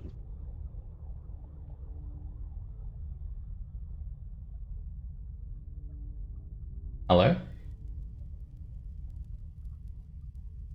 Can anyone hear me? I can hear you. Hear you? Did you hear us? I can't hear you, Cole. You guys hear I me? think he's speaking. Yeah, you're speaking real quietly. Barely. Oh. Sorry. Yeah, I said I'm not sure why it's so quiet. I said I'm telling Oriel that he's pretending. He's just pretending. He's pretending he's a goblin. That he's not really going to kill anybody. Are you pretending, Brown Crust? Well, all I said was we bring him a red towel. I didn't necessarily say. But yeah. Brown Crust is always You did talk about I thought he was killing him like pretending. multiple times. Make Oh yeah, well in that case I'm not. Make a deception check then, if you're not intending to kill this wizard. Well, Kirith believed it, I guess. So he's telling truthfully to Oriel. You know, I don't know if I'm intending to because I don't know what isn't. But if it's persuasion, it's a 20. Alright, well, if you're not intending to kill the wizard, then it'll be a deception check because you're lying. Oh, gotcha. Yeah, I don't know right now if I'm dedicated to killing the wizard. So yeah. Okay. Can't imagine Oriel would allow that to happen willingly as well, because it's just like killing some innocent person. That would probably be an evil act as well. Alright, the goblin boss sort of looks, Okay, you want to kill wizard? We wait here. When he come, you kill him. Then we can share treasures. I'm not waiting type. I go to town. I think. But you say big tower in town, like Saltmarsh town, human town. Me think so. Me think that is one, yes. He wizard in town. Okay, so yes, me more direct. I don't like to wait, so we will go to town and see. Okay? Okay. You go then. Go! Alright, we have a lead, I guess. And I would start to leave. alright, the lizard folk, they look at you. Well, where are the weapons? I hand him a dagger. He doesn't take it, but he looks at it. You came here for this? You found nothing?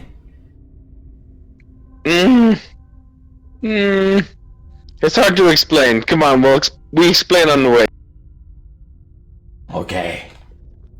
I really want to usher these assholes out of here before they start yelling. Alright, you guys. The lizard folk look like they don't really care too much. You see Bims was just like talking to the goblins, and he joins the lizard folk as you guys make your way out. You start to see this water sort of swirl around a little bit, start to slowly drain while you're talking there. I mean, there could also be something at the bottom there. I don't want to like speak for the whole party. If you guys want to wait for that thing to drain, then we can like ambush the wizard. Yeah, I'd want to wait. Okay. Yeah. But I that's don't cool. speak for the whole party. Well, we do really need to get back to this. I don't know how long we've been down here, so it's fun, but We want to put it to a vote.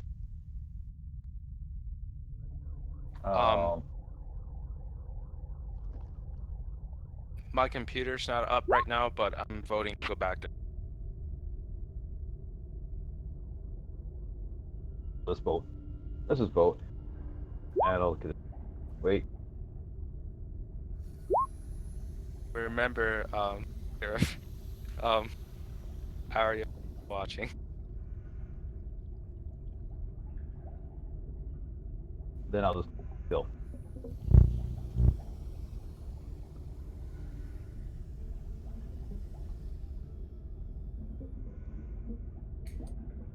Alright, Bearaza wants to wait. Brown Crust is saying to wait. The goblins already are looking quite not too happy with your presence here. And when you guys hesitate, the goblin boss sort of starts questioning you all. What you waiting I'm for? voting- You say you go.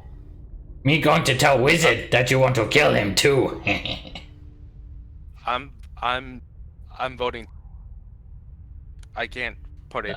Sorry, I can't hear you. You're like cutting out. You're like, I'm voting, and then it cut out. Oh, He I'm said he voting wants to to- leave. Alright, I'm voting to leave.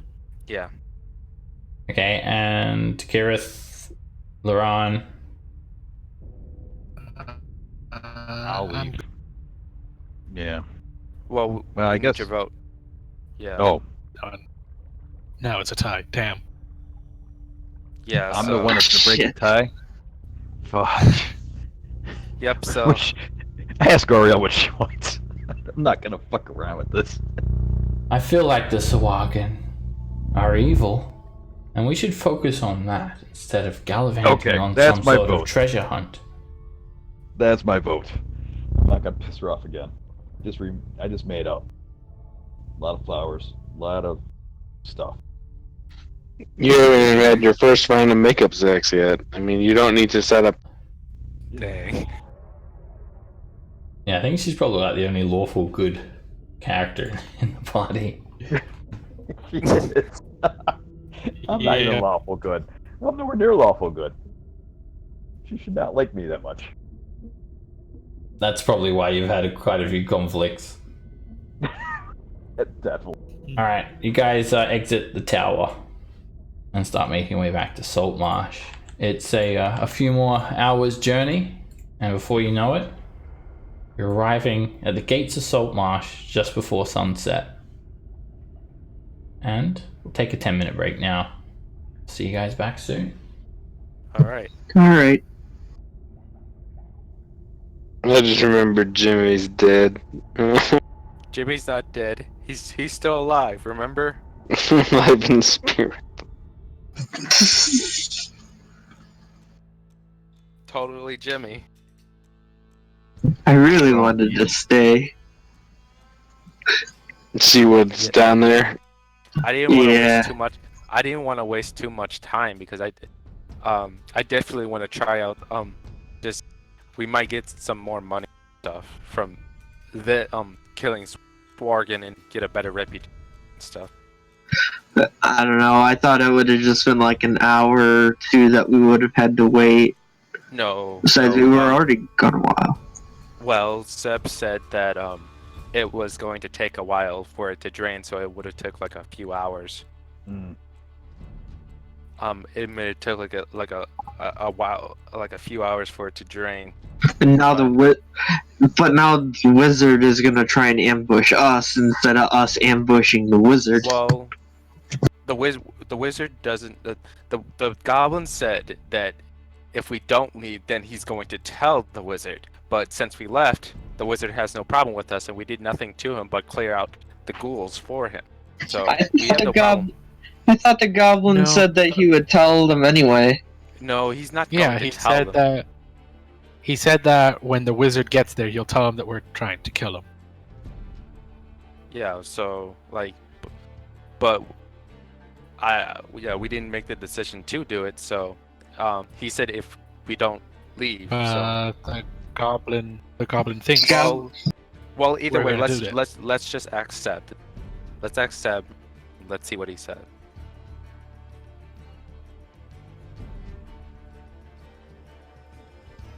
I'm gonna be right back.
Hey guys. Hey, Hello. How's it going? Good, good. Move out. Alright. You guys make your way back to Saltmarsh. You head up to the tattered, decrepit, and aged wall. The single guard standing by. You also notice some bits of parchment stuck up on the stone wall. A missing poster. A rough sketch of Jimmy. This guard, he looks a little bit startled with you when you guys arrive with the Lizardfolk. And he sort of Hello. holds his hands up. Halt! What is the meaning of this? They're ambassadors of the Lizardfolk. We have some the council. So you're cutting in and out there, Ador. I couldn't make out what you were saying just then. I said, can you hear me now? Yeah. I said we have some urgent matters to speak with the council. They're ambassadors from the Lizard. Huh. Ambassadors? From the Lizardfolk, Yes. you say? Yes, they want to work with us. Well, we don't want to work with them man-eating marauders. And no Lizardfolk are coming in within the walls of this town. Well, can we get someone to? Yeah, they've proven as you see that we came into their territory. We're still alive. That proves something. What? I don't care where you've been or where you've come from. I've seen and heard things about them lizard creatures. And they ain't welcome in here. Tell them to piss off and go back to the swamp where they crawled out of. Look, listen. There's a threat bigger than the feud between you and the lizard folk. There's a bunch of Suogan that took over the last area that they've been based at, and any day now they could come marching in there, meaning the Suogan, and take over this town. So, and these lizard folk want to help us. So, I say if you let us go, it'll be a lot easier. And who are you then? Are your words supposed to mean something to me? Even more than that, partner, says Hendrik Topaz. I don't believe it's your job to speak for them there, council. Now, in case you done forgot, we saved your goddamn town, so how about you shut the fuck up and give us some respect and trust us? Your job is to watch the damn gate, you commoner, okay? Now, not to speak in the terms of alliance. What? What you want about? Who are you? Who are you people? We're the assholes who saved your town. that's right. We saved the day. We're the party that cleaned out that pirate ship when no one else in this town would want to do it. Pirates? There ain't been no sea princes aboard Salt Island for years. We stopped a smuggling ship not too long ago. Oh, smugglers! Well, now I know who you are. But you should watch your words. There is a grave difference between smugglers and pirates, my friend. Although their crimes are equally as bad. A smuggler will rob you. But a pirate will rob you, then slit your throat and feed you to the fish. Oh yeah, I know who you are then. Oh wait, you're working with Eleander then, aren't you? Yep. Well, why didn't you say that in the first place? I don't want to keep Eleander waiting then. Well, if you've got some business to do with the council, by all means, but watch out. There's a bit of commotion going on in town. One of them council members, I think it was that Gellin Primewater or something, he's he's there hanging like a rag doll from the gallows. Wait, what? Wait, You what? should see it. Don't worry. They'll leave him up for a few days. I'm waiting to get off my shift so I can throw a rotten tomato or two at him. I might even pick up a bit of bird shit and smear it on his face. That suits a treasonous bastard like that. Oh, shitface, we can call him. Is that the guy who paid us to smuggle? Yeah. And you guys done well. You guys done well. Yes! Perhaps if it wasn't for you, then we never would have found out he was working with them smuggling bastards. Yep, you can thank us twice over then, and look the other ways we carry these scaly reptilian folk in town. Yep. Well, still, I'm watching you, lizard people.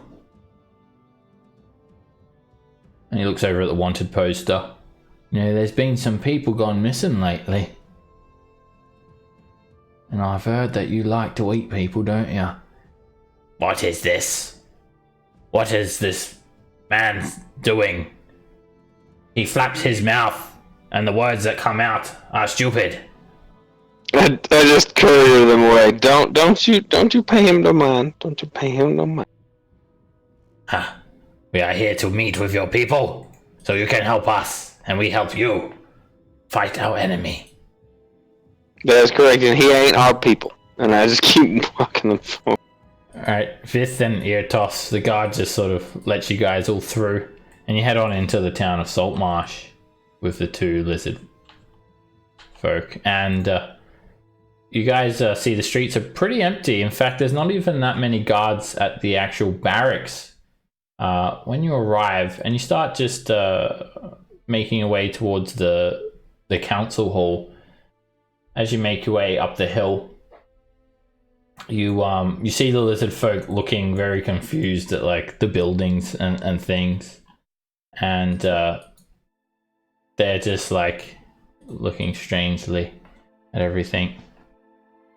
The buildings that you live in.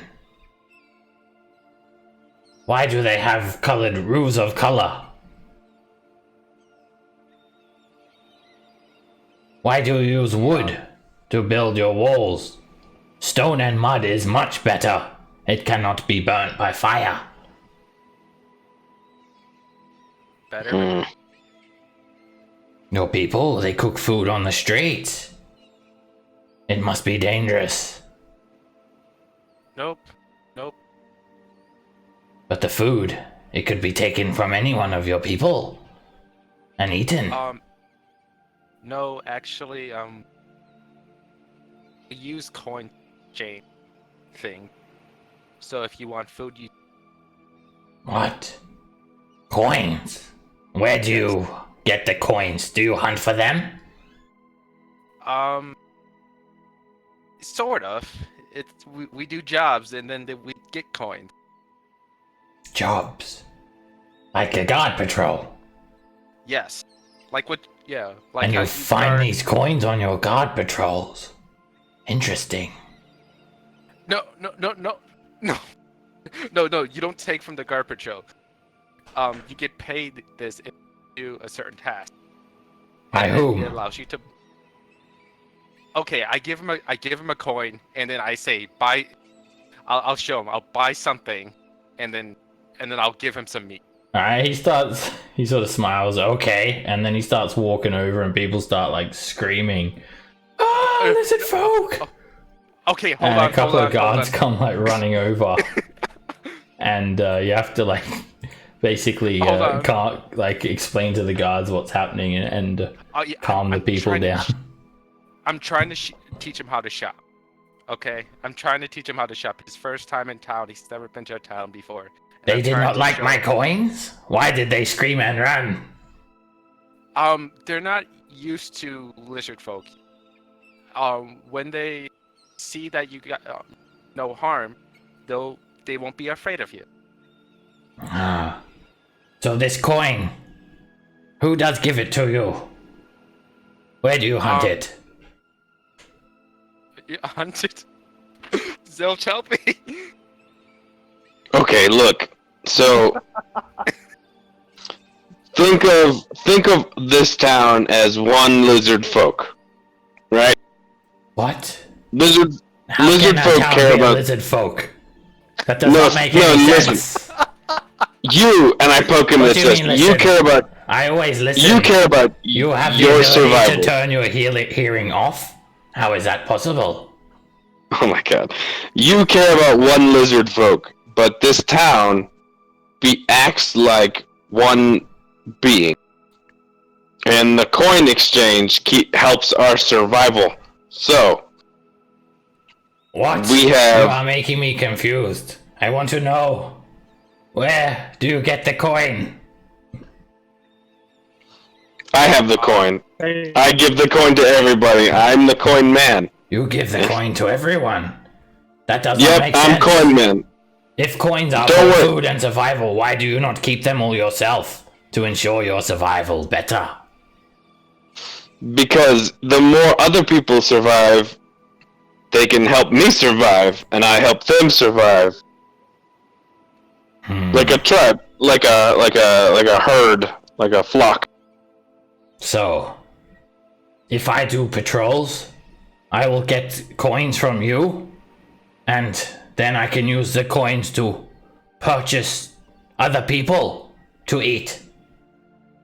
No, don't eat the you people. purchase weapons, but What? ideally, But he just told me to use the coin and buy a person from the market there. No. I told you to buy food, not. Yes. Oh, right. That's what I my was God, buying. Oh my God! I misinterpreted it. I'm sorry, Sam. I hate you. You don't. Funny. You buy. You mean the market buy- with the people is not your food market? You no, say the you can dogs are. Dog You is don't eat people. tasty. You don't eat. Yes, okay, we you do. don't eat. There are only two types of meat in this world: lizard folk and other people. Okay. Look. The queen told you to come to us to help survival, right? And let me tell you, the best way you can help survival is to stop talking and let us talk to the people. Can I Is there any like meat I could just buy, like right now? Yeah, there's the green market nearby, and there's also the weekly market where there are rows of trestle tables and open food stalls. Okay, I'll buy him like a really big chunk of meat and try to give it. You get a big chunk of boar on a stick, and he looks at it. Oh no, I only eat my food while it's still moving. Oh, just take a little bite. It won't. This is a new town, and like since you're gonna be doing an alliance with us, you're gonna have to try to eat like us. So just try a little bite. Eototh takes it from Vith. I will eat it, I do not mind. And he just starts ripping into it. Not as good as fingers, but still good. Fingers are tasty and portable. I hold my fingers behind. I hold my hands back, just like. Wait. I'll go with an idea. I'll buy like a big old like chicken leg or turkey leg or whatever. Yeah. I'll buy one of those. Okay. So like this. Okay. It's like a bigger finger. It is big. Too big. You cannot put in your pouch Yeah. easy. Yeah, you can, and I'll pull out my like backpack and put it in there. Oh yes. See? It is big. Yes. And then they sort of look around, and you can see the cemetery like up on the hill over here, and they like wonder what it is. What are these small stones? Those represent people that have passed away. Oh, you put a marker? Yeah. Yes, to show who, so people always remember that person even after they pass. Oh, but why is it there? What about the that people when they pass? They take the people there. What? Is that not a waste? No, we don't eat our. We But we could eat. bury them. Tell your council members, no need to waste the bodies there. Next time you give to us. No Well, reason no, not to no, scavenge. no. Oh, that's, No. It, that's I understand that you're looking for survival, but that's like a representation of. They're basically it's basically a way to remember them. That is meat. That would be They are that'd be meat. desecration. That is desecration of a okay. person. No, not Okay, that. okay. That. And you guys arrive at the council hall, and he points to the gallows out the front of the council hall, in which you see a foppish noble hanging limply by the neck. That is meat. As No, you that's come in not closer, meat. That is a symbol. That is to show strength. The others, well, it's to show the others that you cannot do what that man did. I understand. You will put a rope around your neck, and only the strong will survive. If you die, you are weak. No. So listen. When someone does something bad, they get treated badly because of what they did. Okay. So, if they did something bad will happen to them to tell others to not do that thing. Oh. Me think me understand now. But still, why do you waste the food? He points to Galen, who's hanging from the gallows. We don't eat our own people. Yeah, that would be. We need to have No, some... It's We're going to need to have some words with your council members. This is a waste! Alright, as you guys approach... Just remember. You see an angry mob out the front of the council hall. Galen hangs there from the gallows, his face pale and lifeless, just slowly getting twisted around in the wind. As an angry mob, they are throwing fruit, but not at Galen, at the council hall, where you see Vershig holding up a shield, trying to fend off the angry mob. You murdered him! Smuggling is a victimless crime! You're murderers, all of you! Piss off, loyalists! Go back to Keelland! We don't want you here! You're ruining our village! Boo! Vershig is there, just trying to fight the mob off. The Lizardfolk look confused. They just shake their heads. And then they start like picking up some of the rotten fruit. Why do you waste food everywhere we go? And then the people look over at Lizardfolk and they get frightened. And it sort of disperses the mob a little bit. No, he means no harm. He's with us. Vershig sees you all. God damn it! You've been so long!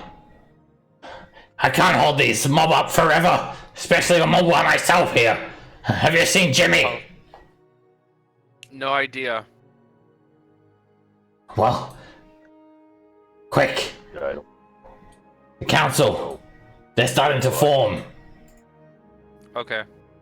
All right, let's go. Alright, and yeah, you see people just sort of booing.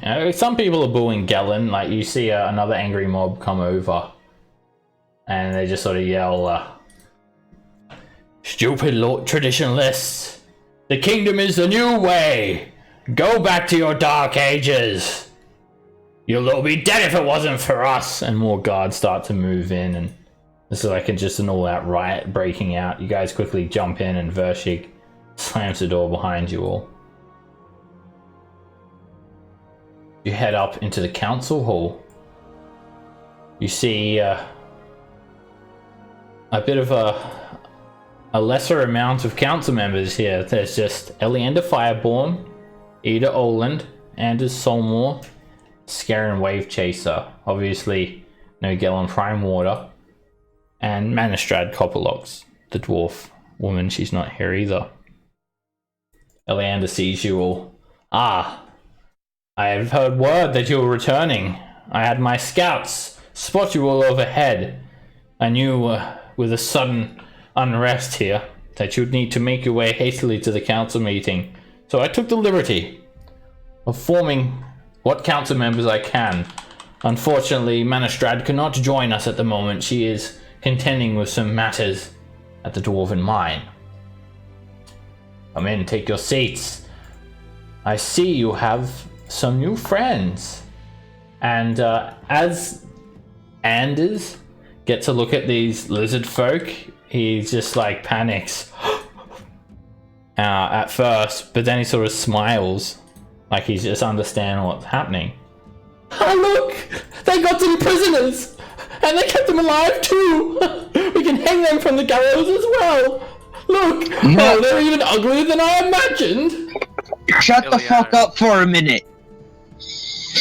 What? What did you say to me? I said shut the fuck up. Scaran, did you hear the way this? He spoke to me! Do something about him! Master Anders, I think it is best that we do not jump to conclusions. And you, Orc, I suggest you watch your tongue when speaking to nobility. As he sort of turns to this sort of almost like cold, calculated sort of articulated sentence. I was just trying to get him to quiet so then when we get talking about it, we can explain. But with him blabbering like that, we're not gonna get to it. Well, surely they're prisoners. They're lizard folk. I've heard they eat people. They're abominations. Look at them. Scary. Well, Well, they eat a lot of things, but most importantly right now, well, we were right. They were in fact arming themselves and getting weapons. Luckily, those weapons were not to be against us. Unluckily, it appears that those whom they were trying to defend themselves against also want to go against us. So we have brought the lizard folk here to help us fight our real enemy. The tales. Scaran, you told me they eat people. It is true, Anders, but perhaps we should listen to what they have to say first. You mean the lizard folk are on our side? I knew that all along. I knew that they needed our help, and that's why I sent you all. I'm glad you've returned. Come, lizard folk. Do they speak? they do. But they shouldn't. Yes, they should. Eleander looks quite sternly. If they have returned with our heroes here, then I trust them, and they are welcome. Come, take a seat. And the lizard folk walk up, and one of them like grabs a seat. Thank you. No, sit down. Sit down. Sit down. And he like puts the seat over here. I will take this back home later. And then he just sits down on the ground. What? No. Look, I say, Eleander, they're not really much of a turn of phrase. Maybe it's best if we... Vith takes one as well. Thank you for your offering. Very kind. Yep, there it is. You see, they're very literal people, so you can't... Take a seat. Idioms, metaphors, similes, they don't get the nuance. You just gotta say what you know. They do like this like sort of awkward looking bow after seeing you guys do it. Yes, thank you. Very kind offerings. I like sit in the seat and make eye contact. I just like sit down and make eye contact with them the whole time, like, you should do this too. Like, slowly pantomime sitting in this chair. One of them sort of nods, bows at Eleander. Thank you, my queen. What? Eleander just gives him a strange look. Right, well, We must respect their strange mannerisms. Sit however you like. Right. Whatever makes you most comfortable. How someone sits is not the matter at hand right now. So, you have returned. And, before we begin this council meeting, I must bring something to everyone's attention. I'm sure you all saw it. Gellin Prime Water. While you were away, it was discovered that in fact, he was heading the smuggling operation at the haunted house. And he has other associates within town. So I made it very clear that the Crown does not tolerate smugglers. Although he was a member of the council, more so, I had to make an example of him. Such a horrible crime. Such direct, perverse treason. It had to be dealt with nothing less than the death penalty. Let it be a reminder to anyone who wishes to divulge themselves in such heinous crimes that they will be met with similar punishments. Tax evasion is practically murder. You don't say other associates in town? Do you have any leads to these despicable characters, perhaps? We're not sure, but it's come to my attention that perhaps the land-based smuggling operations... Do you really need to lay on the table? Oh, that's a table. I thought that was like a ceremonial floor. Sorry. Good little dance. The lizard folk finally get like your gist, and they like sort of look for a cue from you, and they start like laying on the table as well. I just put my hand down and shake my head. Like, no, please don't, please. Ida, like while this conversation is going on, Ida actually just smiles at Vith. Why, hello there. Well, you're a handsome one, aren't you? Welcome to Saltmarsh. And the lizard folk sort of smile, gives her this wry smile. Thank you, flesh woman. You're welcome. And Anders is just sort of like trying to stay as far away from lizard folk as possible. And Eleander just sort of looks at you, stingy widget. I'm not 100% sure, but about the links that these smugglers have gone through, or how lucrative their operation is. But I do have some of my best men looking into the matter. I do believe your friends, well, they may be inadvertently implicated. You see, my investigators have narrowed down the base of the operations to the Empty Net Tavern. Your friends, they are staying there, are they not? Well, yeah, but so are many travelers. Like, there's no way to,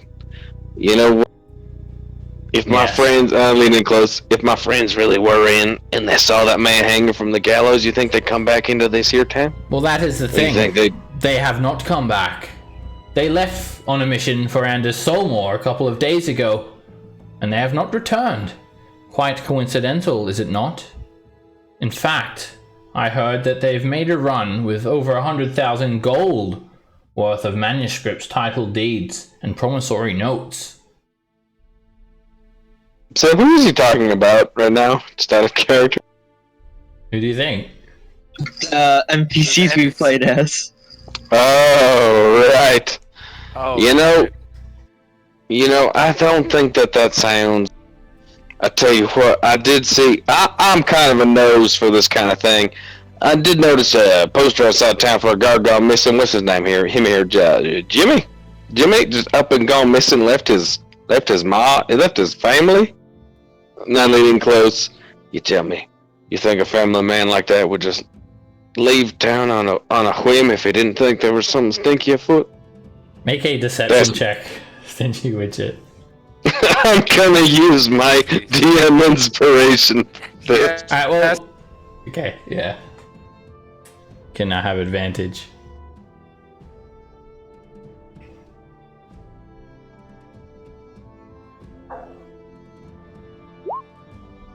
Oh, thank God. You fucking kidding me? I got a 3 and a 5. Eleander scrutinizes you.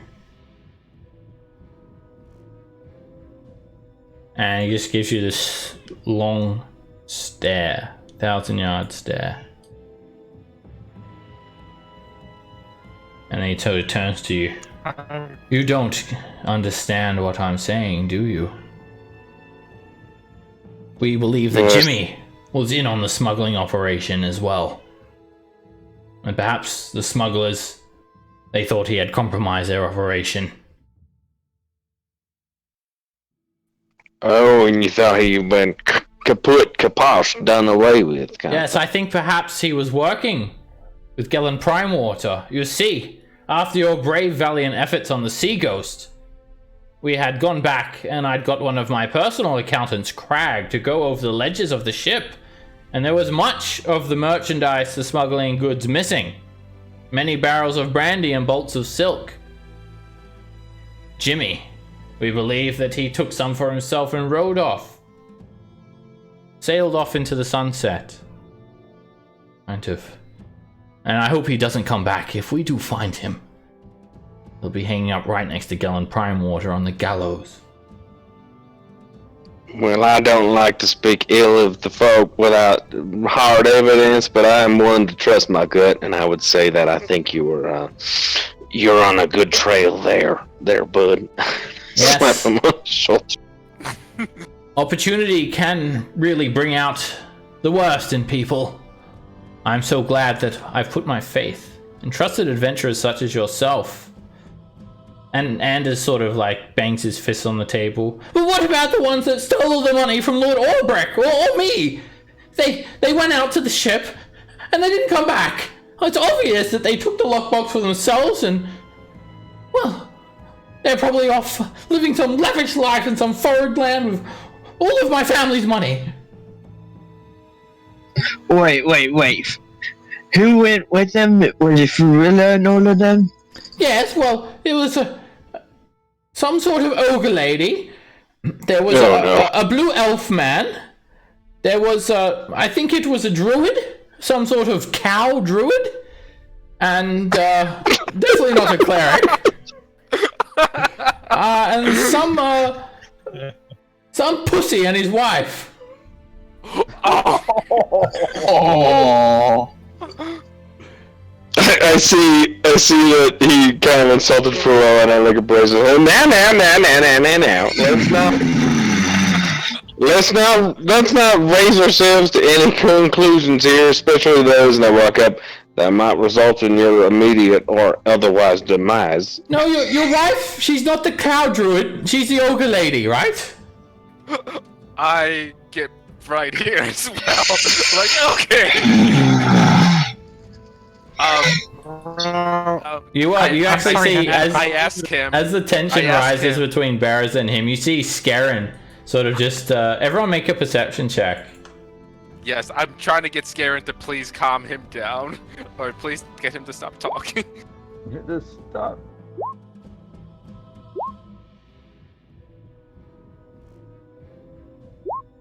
Alright, you guys actually see Scarin reaching for like this very ornate looking dagger that he has concealed. No. Oh, well, no, Scarin, please, it doesn't have to come into this. We're... I stand up. What's wrong? What's going on? I don't understand. Just, please. Mr. Anders, you would please do not insult Berazer's wife as you are doing. It does not lead to good places, and I didn't mean to insult her. I thought that's what she is. No, but what you're saying is he feels is very offensive. So Oh! could you? My bad. Ogres and orcs. I get them confused a lot. There's also this goofy speaking man as well. Oh. He means no harm. Huh, silly drunk. Actually, I bet you he's pissing it up all over the wall right now.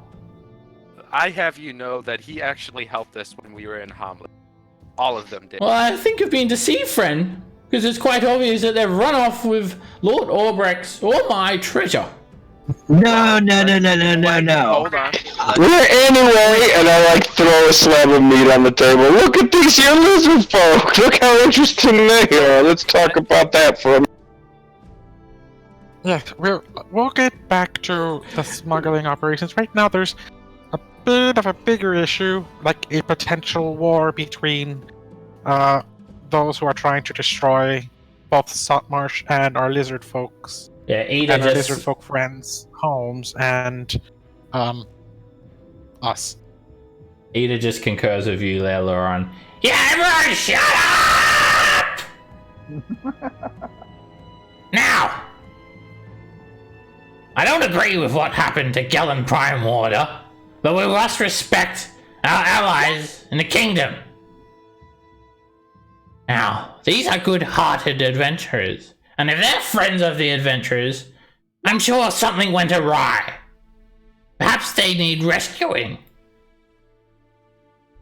Now, Yes. these lizard folk, they need our help as well. I pledge whatever resources that we need to help them get their home back, because helping them helps Saltmarsh and the people of Saltmarsh. Eleander sort of nods yes. She is correct. We need to focus on the task at hand first, and that is drafting a force to help and aid these lizard folk.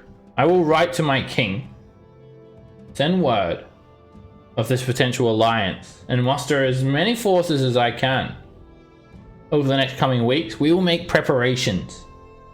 And when we are ready, we will attack the Sahuagin stronghold for the betterment of everyone. It is during this time that we must unite. We must put aside whether we have scales or soft skin, and we will fight as one.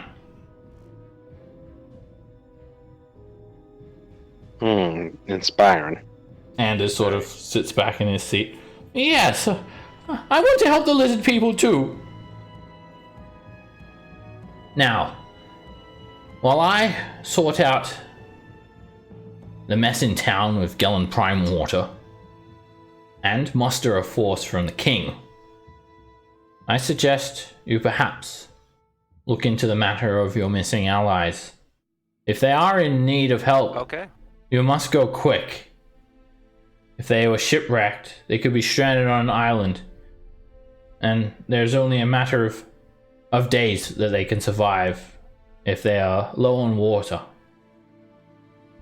Now, it'll take me at least a 10-day to hear back from the king, and I can't imagine we're going to launch a war unprepared. But now, I thank you all, and here is your reward. And he gives you guys 200 GP each for your reward. I honestly forgot about that. It's been so long back here. Yeah, 200 GP each. And that goes for a Sweet Lou as well. I'll add it to his character sheet so he doesn't forget. You can add that to your like personal gold. And you guys also get 1600 XP each for role-playing, completing that quest and returning back and whatnot. I'm rich. Now, I would like to talk to Iliander, just like while we're still at the table before he dismisses him. Yes. What can I help you with? Sorry, what was your name again? Oh, I'm Hendrik Topaz. I'm kind of like an advisory consultant to this here group. I don't know if we met in person before, but my fingerprints have been all over these. That is a strange accent you're from. I know many languages, but I'm not familiar with that one. It's called Creole. Anyway, now here's the thing. So to find our friends, is there a wizard here in this town? I hear tell rumor of a wizard who wears a red bandana who might be able to help us out in this endeavor. Yes, the one you speak out of, his name is Kelladek. He owns the Wizard Tower. He sells potions and scrolls. Yes, you would spot him from a mile away. 8 feet tall, wears a big red turban. He's from somewhere distant, I think. Kalimshan or something. Kill a deck of the Wizard's Tower. Alright, well thank you very much. This is very kind of you. Now, I will say, do you think we did discover, I hear my party here, my friends, did discover a cache of weapons that was intended for these here lizard folk? You think, as a show of good faith, we might be able to release some while we wait for our forces to muster? Worry.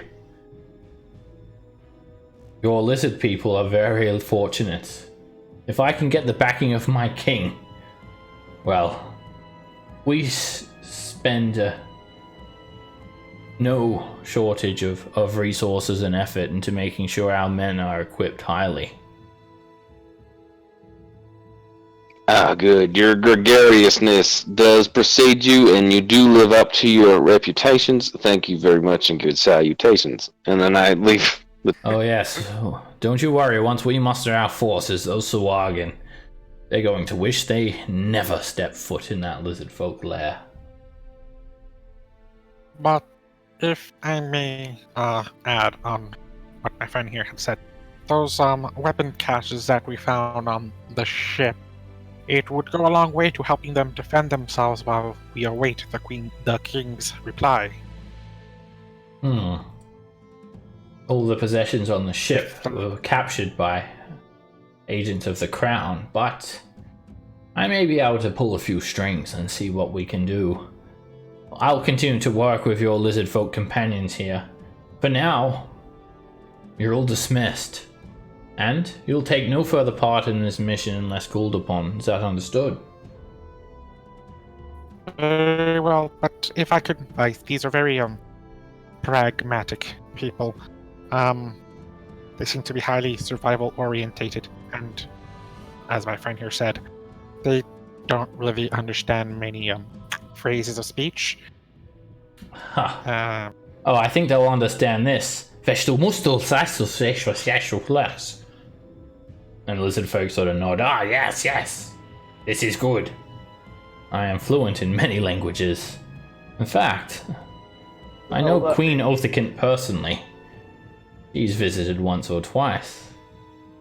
Saltmarsh, I'll have you know.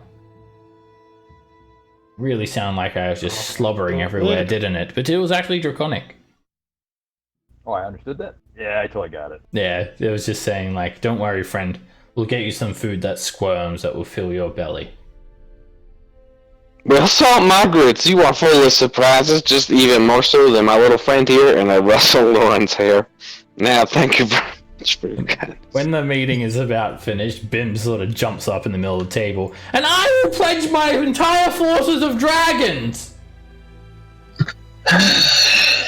Dude. Entire force of one. But first, I'll have to check with my king as well.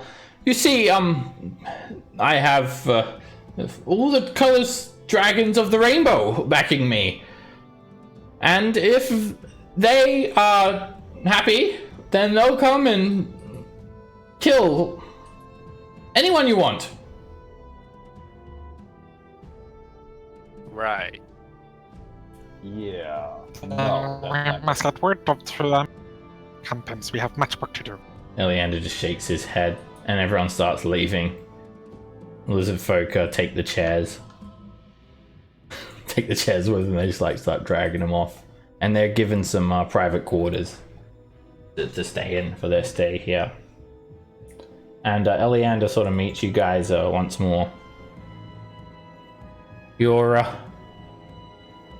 actually, Ida is going to speak to you guys just before you leave, as everyone's clearing out. A word! Now, Yes, my lady. Your friends. You must be concerned for them, are you not?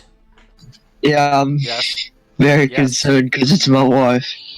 Not really, to be honest, but it's okay. Now listen. Yeah. If anyone knows the seas around Salt Island, it'll be the folks down at the Mariners Guild. Sure, they have the Navy, all of the King's forces, and all of the King's men. But they don't know the waters like we do. The waters that we've been born and bred in. You do know, I own all of the fishing fleets. Speak to one of my contacts. You'll find him down at the Mariners Guild. His name is Tolu. If he's seen anything about a missing ship, then he'll know. Good luck.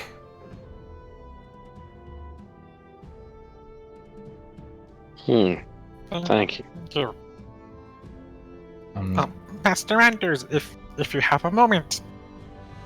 If I could catch him. What? What do you want? Yes, you said my no-good apprentice and his wife and the others are on a ship? Oh, it wasn't me! It was the other noble, Lord Albrecht. It's his fault. Oh. May we speak to him? Do you know the name of the ship? Do you know where they've gone? Yes, I know. Not because I sent them, but because I was there and I hosted the conversation. But if you want someone to blame, you blame him for your friend's deaths or disappearances. But yeah, I know everything else. And he just like relays all the information about the dwarves, Wolgar Wild Room, taking guys on the Soul of Winter, and headed towards the location of the derelict ship. And that they were supposed to be back a couple of days ago. Does he give us like the name of the ship that they were? Yep, the Soul of Winter. So it tells you everything that they that you guys would have, that they knew before they left. All right. Shows you in with all that information. It doesn't seem to be wanting to take any credit for sending them away to that mission. Right. Do you know where we might be able to find Mr. Albrecht? Oh, he's staying in my guest room. Then perhaps we'll come visit soon to speak with him. Thank you. Oh, hang on. You can't just visit. It's Saltmarsh House I'm speaking about. You have to have a writ of passage. You have to make an audience. And I'm busy. And Scarron sort of also agrees, yes, please. Master Anders is very upset at the loss of Gellin Primewater. He was close friends with his mother, and he is busy as well. There is much unrest. I would ask you, please, leave Anders alone. Go to the Mariners Guild, like Ida said. I'm sure you'll find what you're looking for there. Master Anders, he must go now. It is his time for his afternoon nap. Don't tell them that, Scarron! I am getting kind of sleepy. Does Scarron appear to be an elf or a human or a half elf? He looks kind of weird. Scarron is a human. He's got, there's got a bit of like some sort of eldritch sort of energy about him. He's got like stark white hair, wicked scar over his face. Seems to be speaking he speaks in a very sort of calculated manner. Interesting, I was just curious. Alright, Coop. But yeah, he just looks human. Alright, you guys leave, pushing like sort of through the doors, past Vershik, past the angry mob. And the little folks sort of take this back door entrance to get out to their quarters safely, so they don't get like ridiculed or attacked by an angry mob. There's a bit of tension in Saltmarsh at the moment. And you guys step out of the council hall. And it's starting to get late in the day.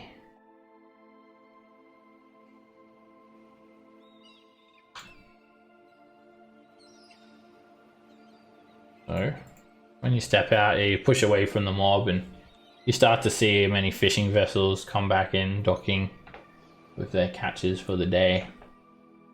And people are pretty happy though. Apart from this angry mob, it soon actually the mood of the town changes, and very quickly as night falls, instead of people wielding pitchforks crying out bloody murder, you hear music and merriment echoing throughout the town. Everyone's celebrating as fishermen pull out massive hauls of fish sprung in from the latest storm, just surged up towards the Salt Island shore.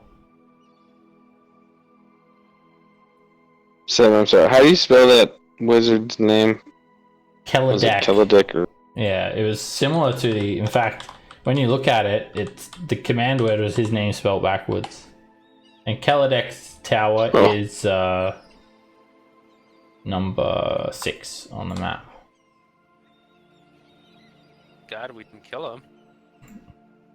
Well, I don't know if I want to default to killing him, but we can at least talk to him about his goblin hirings, because that doesn't seem like a.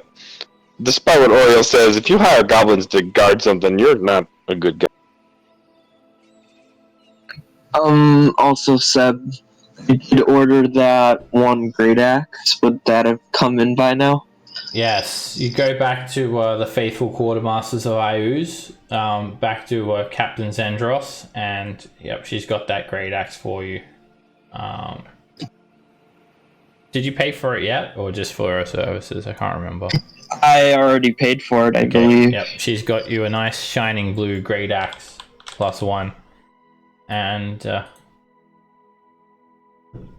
also on Bim's, when you guys have a moment, he sort of pulls you all aside. So, yes, there was something I was given by the Queen. She seemed to like my sense of humor. And I may or may have not have taken it and hidden it when you guys were sleeping. Okay, well, I can't judge that action, little one. What? Well, it's a magic sword. Oh, What does it do, if you know? Well, what do I get out? I mean, she gave it to me. Because obviously, I could, like, easily wield it. Wait, hold on. Let the I'll tell you little what one you wield get. it. I'll tell you what Little you one get, wield and I bend a knee and I bow to him. You get the service of the great Hendrik Topaz to your mighty draconic army. I do dub my diligence and service. Well, I was thinking more of, you know, a dragon needs his hoard. Maybe a few coins for Bims here. You've been getting lots of coins for all these missions, and I haven't been getting anything. This is adorably so small. Just give him like a handful of copper. But don't you have a whole bunch of coins at your kingdom? Yes, but it's so far away and a different plane of existence. But aren't you so powerful that you could just, like, teleport there? I could, but I can't be bothered. Now, everyone needs a home away from home, and I take like a spare hat out of my pouch, my disguise kit, and I fill it with like 50 silver, and I say, "Here you go, little one." Oh, whoa. This is incredible! Oh my god! Oh, I mean, wow, is that all? I guess it will do. I'll kind of take it. And then he like, struggles to lift it, like starts flapping his little wings. You fucking wielding that thing. I'll be back. And you see him like start to fly off somewhere towards the northwest, barely being able to carry the weight of those coins. And then a little while later, he comes back with this longsword, and you recognize it as the weapon that was found at the entrance of the Lizardfolk Lair. Oh. You may have spotted. Oh yeah, I remember that. The one Slick Rick died for. And he's got it. It's a +1 longsword. It's in fine condition. It's made of laminated wood. It's inset with jagged teeth of obsidian. And it does extra damage to plant type creatures. Ooh. That was just so funny for Bearzer to see. I mean, I could probably, I could use that. I would just have to go. Long swords are one-handed, right? I mean, I can use them one hand or two. It's strength based. I was looking at my sheet. It says I have I'm proficient in long sword. Yeah. Yes, but it's strength based. Do you have the So it dual might not be wielder? the best. Oh yeah, you probably wouldn't be very good Oh yeah. with strength. I thought it would go over to deck. If I could make it a dex weapon, sure I would take it. But You'd have to get a rapier for that. yeah, okay. Yeah, I can't use it. Me neither. But we could maybe trade it. I mean, if we need to cut stuff down, I can always hack through it like a machete. That +1 longsword looks like. Oh shoot! You know who we could probably get to Forella. Ooh, yeah, that'd probably be a good idea. How did Berazer like bribe somebody to buy him a magic item? What was that? He used downtime for that. Oh, okay. I was out for that. Okay. So yeah, you guys probably have about a in between now and that war, you'll probably have about 1 more week of downtime as well. Oh, nice. But obviously your friends have gone missing at sea. And it's going to be let's do more that. urgent. Definitely. Do we want to look into this wizard gentleman? Because I'm curious about why he would hire a goblin. Yeah, wizard and then mariner, I think. I actually want to go to the inn first. I entrusted several things to the other half of our party, and I don't know what's happened to them, especially since the inn guy is now hanging. The outside guy, but also hanging by his neck. Well, Gellin was hanging, but you did like Kreb Schenker should still be okay as far as you know. Okay. Alright, well, you head over to the empty net, Laron, and when you head in there, you guys all head in there, you find it's like ghost town, like completely empty. There's not a single patron in the tavern when you guys get there. Where's Little Razor at? Oh my god. Oh, he's not a patron my in the God. tavern. The only person you see is Kreb Schenker. Wait, where's Razor? You guys head in.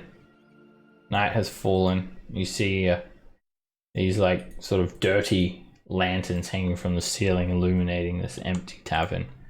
And Kreb is the only one in here just standing behind the bar. And he looks over at all of you. Can I help you?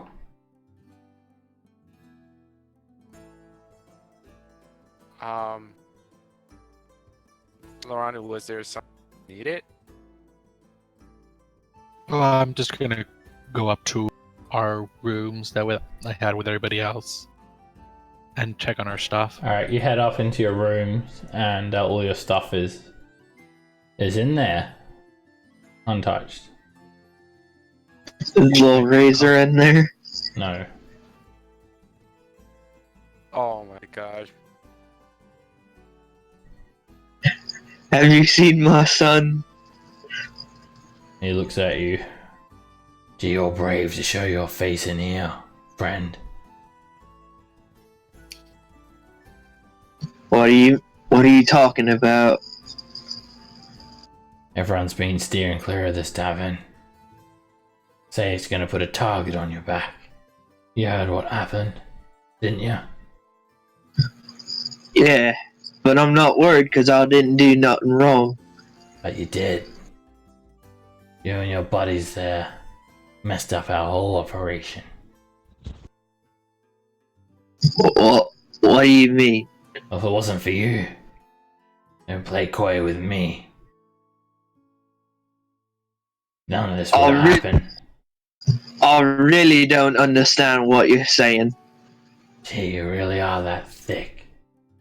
Well, perhaps we'd best just end this conversation. Oh yeah, if you're looking for the kid, he's out back. I've never been averse to free labor. He's pretty good at organizing crates and stuff. Okay, can I... Little razor! He comes over, jumps up, gives you a hug. Dada, I catch this! And he pulls What out, did you get? pulls out a dead rat. Oh, good job, little razor. And I'll give him like a little noogie on the head. And me got something else too! Me found it when me was swimming! What? Oh, you got the rat when you were sleeping? Swimming! No, me go swimming! Oh, swimming! Yes! Me saved just for you! And he comes and takes this like burlap sack that's like soaked with water and has this like brown stain on it. Let me show you! Secret! Me don't show anyone, just for Dada!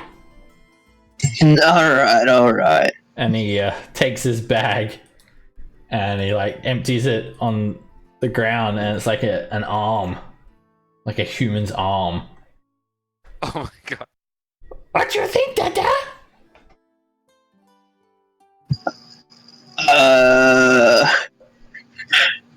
You're not supposed to... Here, give me the bag out, and I'll put the arm back in there. You're not supposed to be carrying around dead people's arms like that. As you put the arm back in there, Berazar, you notice there's like a little bit of material, a bit of cloth sort of wrapped around it. And it has the colors of the Saltmarsh guard livery. There's green, Oh, come on. green reed. Boy.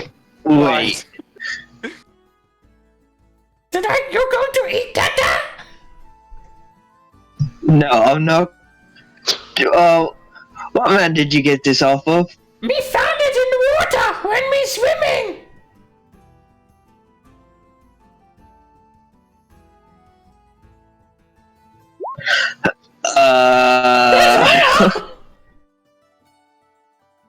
We can get you more! Not tasty enough, Dada? No, I'm not hungry right now, Razor. Oh, get me eat then! Good meat! Here, instead of that, let me get you something better. And then I'll order like a stew or something. Krevshenka looks at you. Huh, that's rich. You think I can afford to pay any cooks now? I had to lay everyone off. There ain't no customers here. I'm gonna have to shut down soon.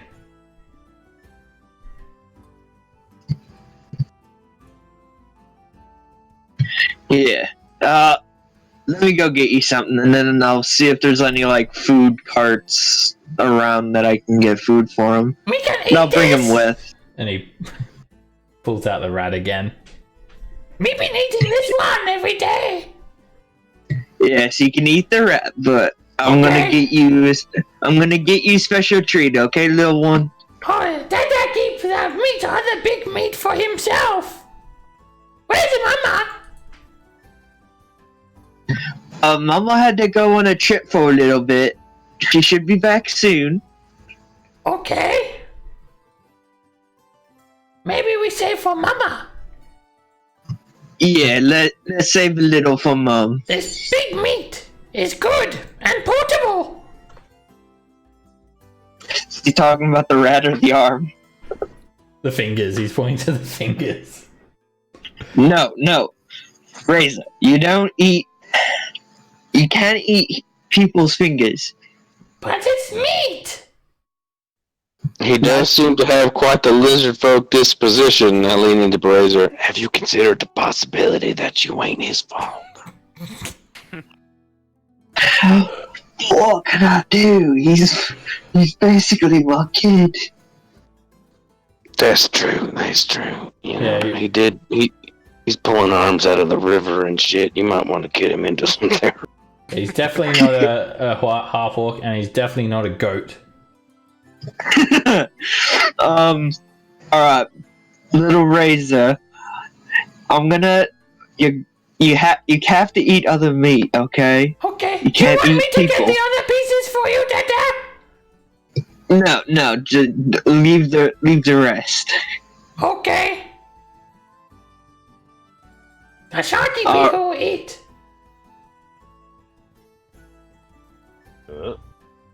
What? The sharky people. The ones that were swimming around. They will eat. Wait, sharky people? Yes. Me saw them when me was getting this meat. Some sharky people swimming around. Ah, shit. Okay, Little Razor, you're gonna have to listen to me. Don't go swimming anymore. Okay, not for a little bit. Okay. Because those sharky people are mean. Bims And they flies will- down. Hi, little one. My name is King Bims. And, well, your daddy and your mummy, they have some important business to do. And they're going on a small adventure. While they're gone, I'm going to teach you the finer ways of how to be a noble half-orc and work on your draconic. Isn't that right, Yeah. Daddy Bereza? Do that. What? Yeah. Yes. Alright, now listen to the nice Mr. Bims, okay? Can we eat it? No, you Yeah. don't eat Mr. Bims. Yeah, let's eat it. Don't eat Mr. Bims, okay? He Yes. might look tasty. Do not Don't eat eat him. Mr. Bims. Do not. I think we should try that. Yes. Bims are friends. Him his friend, not food. Very Now, well. you said sharky people, little one, and I'd like to cast minor illusion to make an image of a Sahuagin. Is this kind of like? Was that the Is that sharky? kind of like? Sharky people. Mm. Alright, now Little Razor, remember, don't go swimming for a while, okay? Don't worry. I'll look after him while you do what you need to do. I would help you find your lost friends, but perhaps I'll teach the kid some draconic school. School is important. Yes, can you please watch him, please? Of course. Now, come, Racer. So, the first thing you do is, first of all, you need to get a kingdom. He just starts talking to him. They go upstairs. And I'll flip him like one gold piece. To Bims. See? You have a hoard just like this. Oh. Cool. And they run upstairs to the room. All right. So let's. Do we have anything else to do? Or are we gonna? I mean, apart from finding a different inn to store our stuff, I'll probably write some stuff in our book, in my in my book, and you can go off to find our friends. Okay. Yes. And then afterward, I need to talk to this wizard, but I think, finding our friends is a priority. Over this Yeah. weird goblin. Alright, do you guys want to continue searching through the night? Or Yeah. okay. It's still like early in the night, and the town of Saltmarsh is bustling at this time. You guys leave the empty net. Leave this. Now you know why it really has a suitable name now. Before it was called the empty net because there has lots of nets hanging up. Now it's because it's empty. So you step out onto the streets. You see the nearby green market, bustling. People are goat eggs. Get your goat eggs. People are selling all sorts of stuff there. Marsh plants, pots, and cloth. Marsh plants, pots, and cloth. Hey, you want any cloth, friend? People are trying to sell you stuff as you walk by. Buttons, I sell buttons.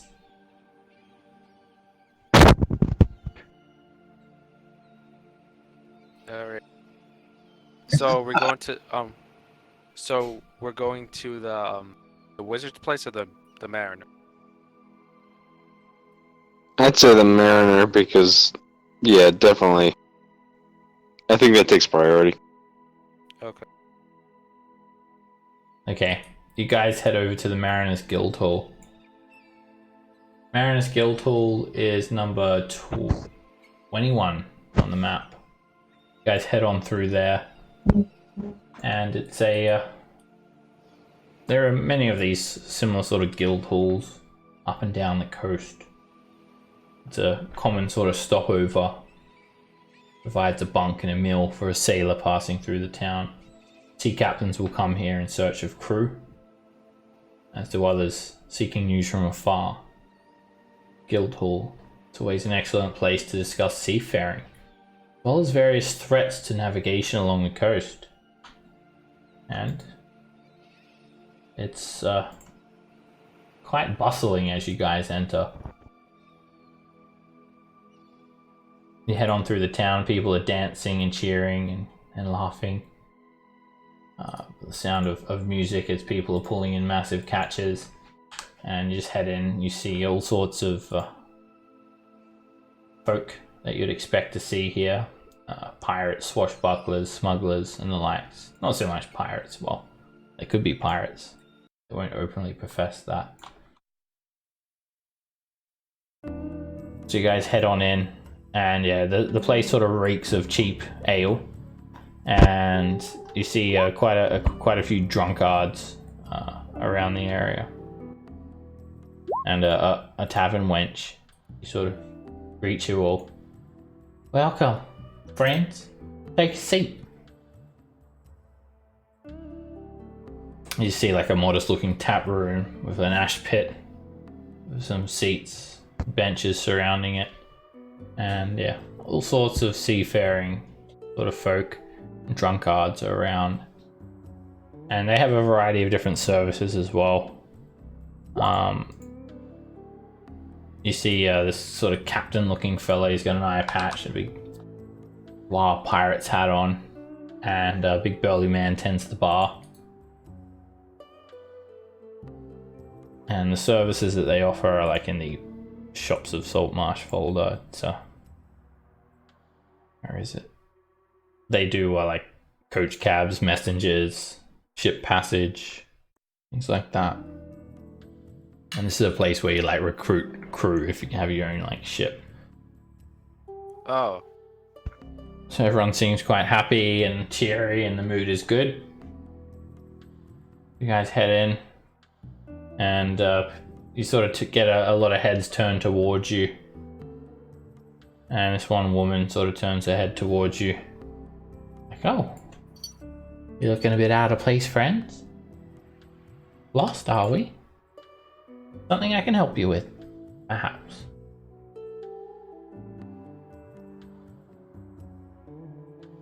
Now, out of place. I like to believe that the place I'm in is the place I'm supposed to be. Hendrik Topaz, nice to meet you. Now, They call me we're Net. net, as in 3 letters, N-E-T, the thing used to catch fish. Indeed. You want to know why? Yes, indeed.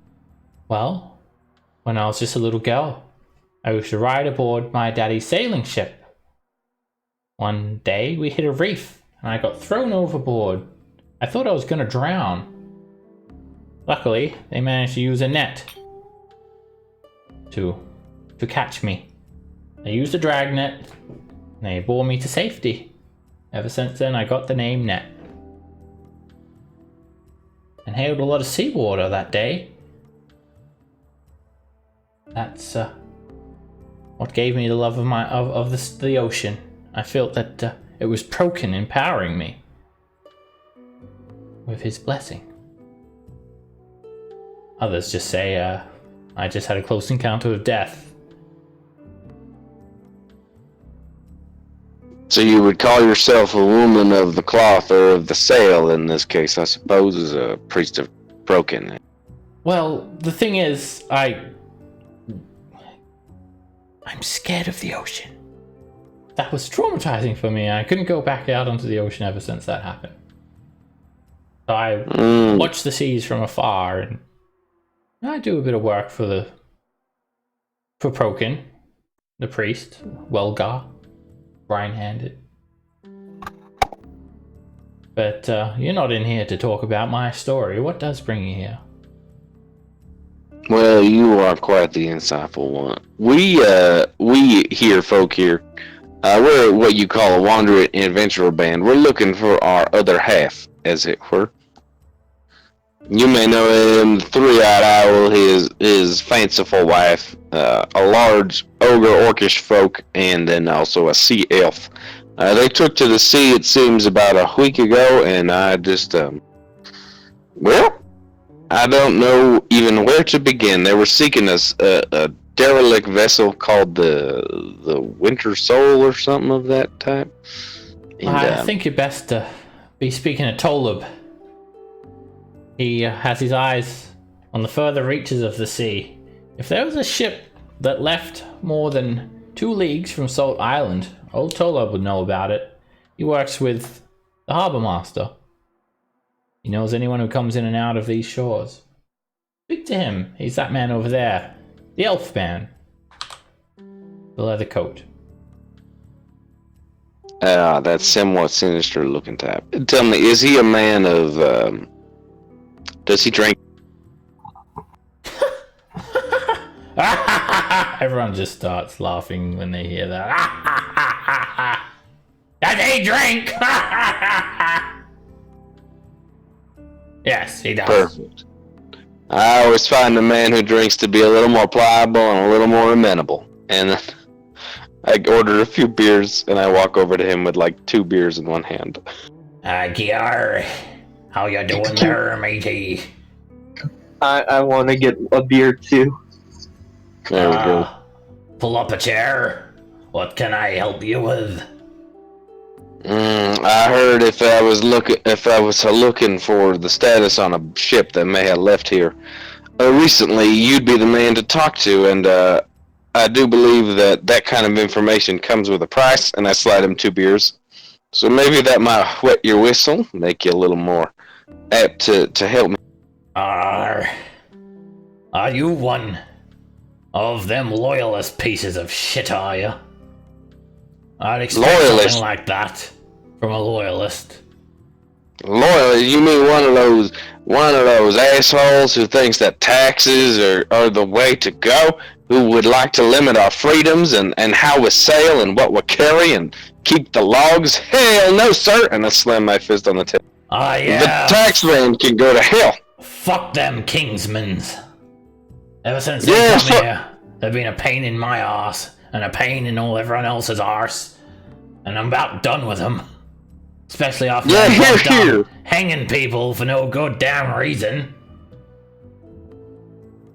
Yeah, what a smuggling ain't no capital offense.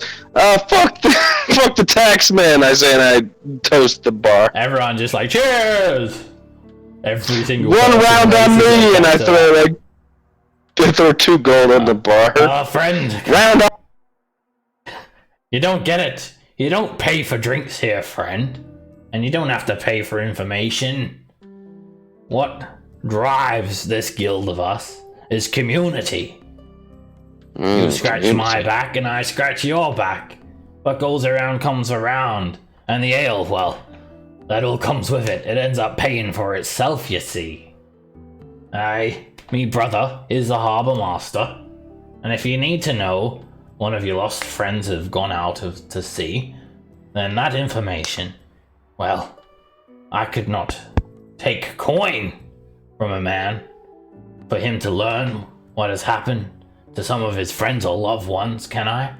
That would be the devil's work, to hold such information for a few measly copper coins.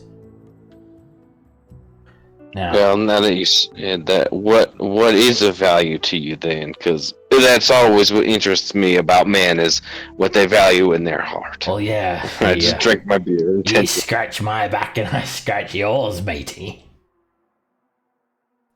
I do love dealing in friendly dealings. I heard you said ye looking for the soul of winter.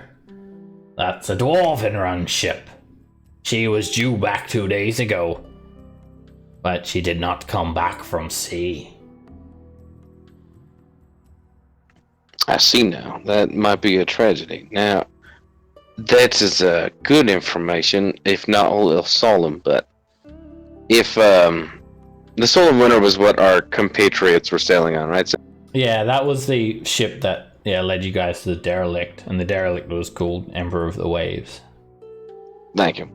Now, it sounds like if a ship is 2 days out, then it's either lost or sunken. It seems like one of those two conclusions. Do you know where it was headed?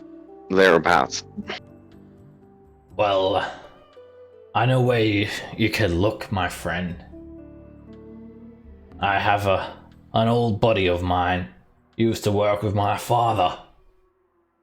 He now runs a lighthouse. They call him Major Ursa. Major Ursa. I used to be the major of the Marine contingency a ways back now. And he's done retired. He lives over at Abbey Isle. There he runs a lighthouse, guiding ships to and fro. If anyone saw your friend's ship, it would be Major Ursa. I see now. Now, it matters of scratching the back. Thank you for your information. And I lean in and I say in thieves' cant, just in case that Privy Water, the guy got hung. They're still friends alive and well in this town who don't mind getting their hands dirty, and I'll say that in thieves' cant. He sort of agrees that with you. He does thieves' cant as well, and he says, basically like, we'll not let these Kingsmen take our town from us.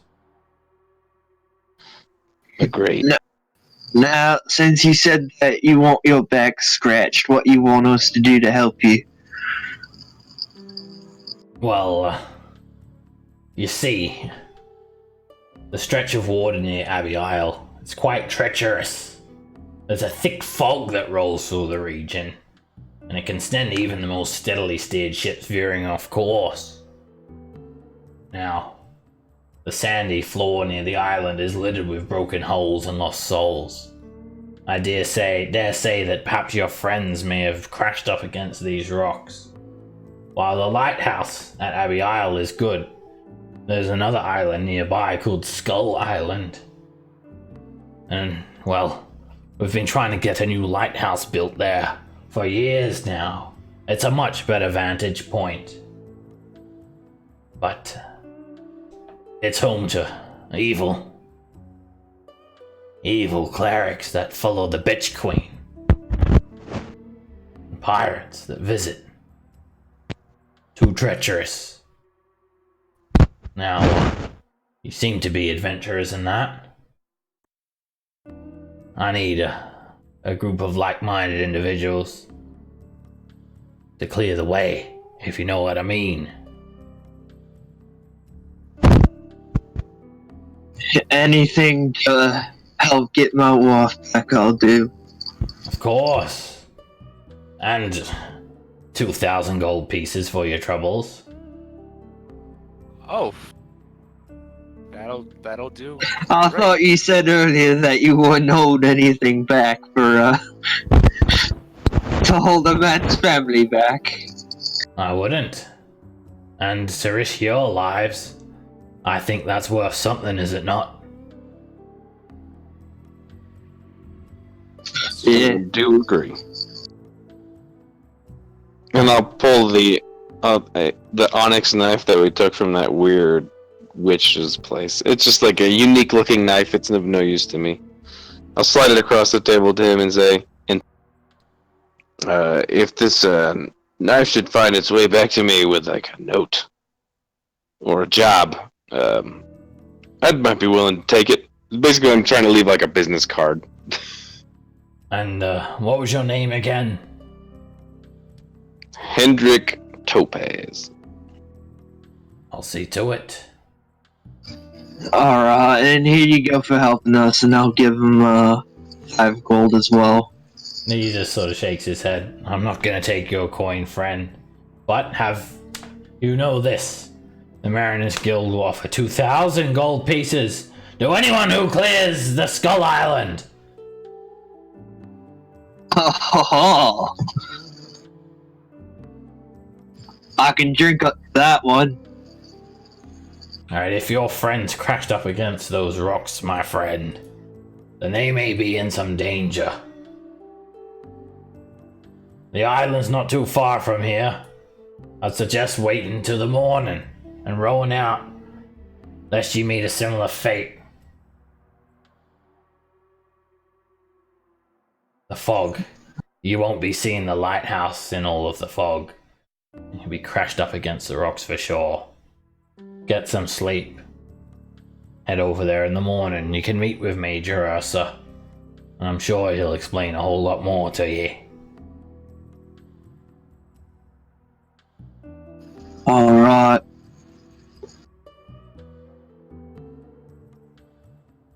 And then he sort of looks over. You're looking a bit tired and a bit smelly. Do you need a nice bath and a room? Yeah, actually. We got some spare rooms. You can crash there for the night. Thank you.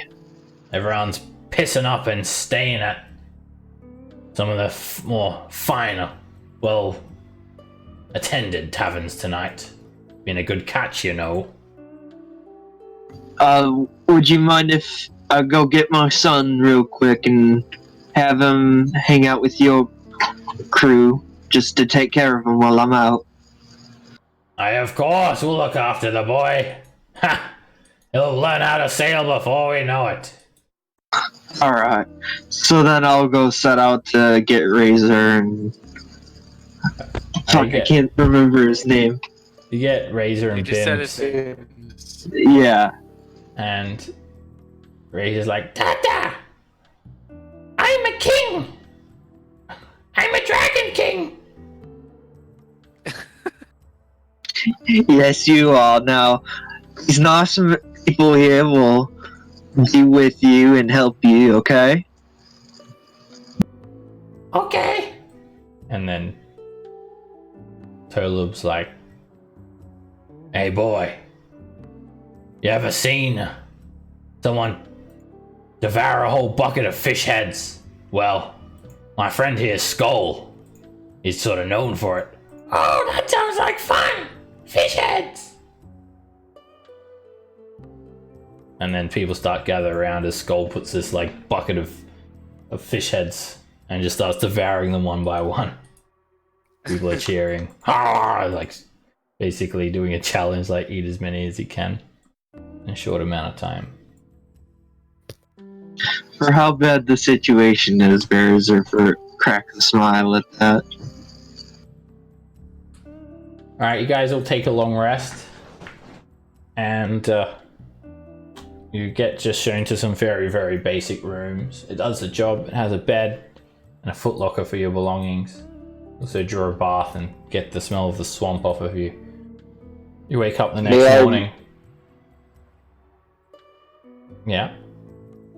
May I resummon my familiar? Sure. Oh, he's probably mad at you. Can I make him into a raccoon this time, but with the stats of something with dark vision? I believe it's yeah, hold on. Like a weasel? Do we even know what a raccoon is in D&D? I do, because he's nature's little thief. Yes. Alright, so I think it'd be like a weasel or something, basically. I don't know if weasels have dark vision.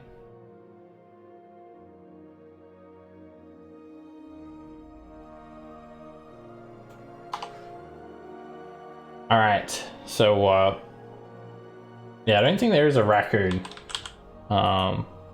available for Find Familiar. Maybe we could just have a raccoon picture with weasel stats. Yeah. We can reflavor it That however was you weird. want. Yeah. Yeah. That was Well, weird. you It got switched to my bat, cat, crab. Maybe, I don't think cats have dark vision. Bat, cat, crab, frog, hawk, lizard, octopus, owl. The poison lizard snake, has dark vision. fish, rat, raven, seahorse, spider, or weasel. The what has dark vision? A fish? No. The lizard does. Lizard. Okay. So it's a lizard raccoon hybrid. Yes. That's terrifying and also adorable. Jesus. Right, you try to summon a raccoon and it comes out like a lizard with like the colors of a raccoon, like black and white stripes. Looks like a Oh, like a leopard gecko, but like with a little thief's mask. Yeah. And it's got these just like random tufts of fur on it too, though. And like one of his eyeballs is sort of all bulgy in that. It's like a little Frankenstein. Every time he tries to speak, he goes. Oh, I need to come up with a name. But you love him regardless. Yes. Okay, so looking at your map, Tola charts you a course, and it's a pretty simple one. Abbey Island is not too far off Saltmarsh. It's about 19 miles. So with your rowboat, I think you'll go. Well, you've got your jolly boat. So let's take a look here. Or you could get a ship to take you there. What do you guys want to do? Definitely rowable. I'd say we could get a bigger ship. I think that's what I think.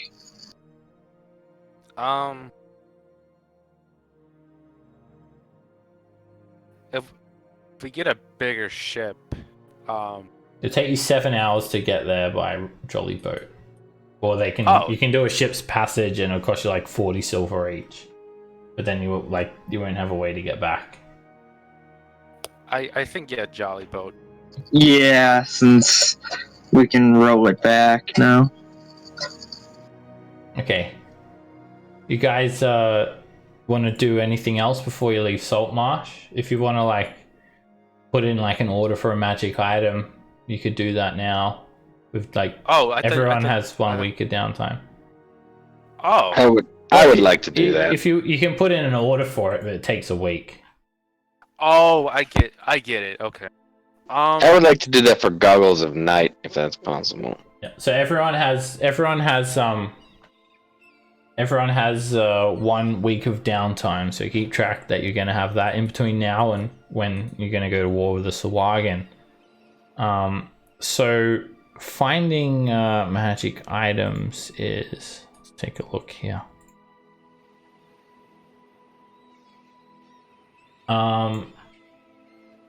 You can look for a specific item. Alright, so the first thing you do is you guys head over in the morning. And you've got plenty of time to like do stuff before you go. It can only take you 7 hours to row there. So Probably quicker if you Okay. guys row together. Alright, you head over to the faithful quartermaster of Iu's 7, and you head in to see Captain Zendros. So, I brought friends. alright, you guys head on into this quite a decrepit looking little building, and as you know, Iu's is like an evil god, and they're like literally just like skeletons like loading and unloading crates in plain view. Captain Zendros is a tiefling lady, and she greets you all. Ah, you are back. How And I'm is your friends. act? I haven't yet to test it yet, but it feels pretty good. I can assure you, it is of the utmost quality. And Kirith, when you approach this place, Oriel's just like, Kirith, I can't be here. Fully. I am having trouble. The evil, I sense it so much. But we are in Saltmarsh, and I must respect the laws. Please, Kirith, just don't bring me near this place. I may be able to not control myself. We'll step up.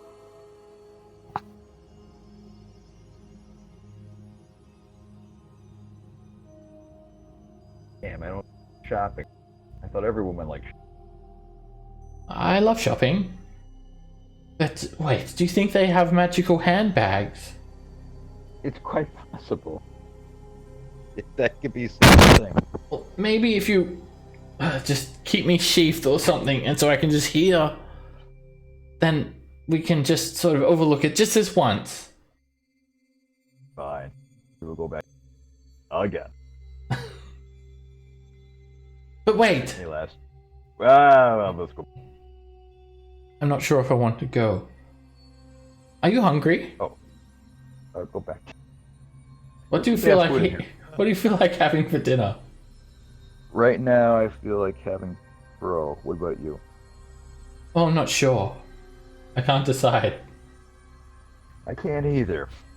How about we go in here and see what kind of items we can look at, and then you can see if you can stomach it. Okay. All right. Something So might be helpful. Oriel, yeah, really struggles to try and like not just slay these skeletons and that. Although they're not necessarily evil, she does say that she senses like evil in the air. Captain Zendros smiles as you all enter. What can I help you with? You know I am a busy woman. Have you come here to engage my services once more? Yes, we have. And I'll let my friends go first. Do you have any Well- magic bags? What is it that you are looking for? As you know, I will need a 50 gold piece retainer before we do any business.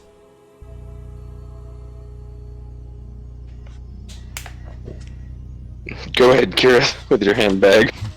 Yes. Do you have any magical handbags? I don't have anything in stock, but I can get things ordered. Of course, this takes time.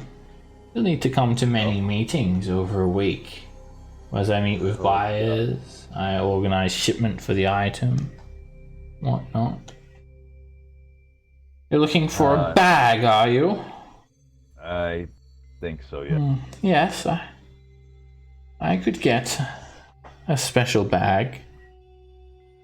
I think so. A bag of holding, perhaps? much? Is that what you want, Ariel? I guess so. Okay.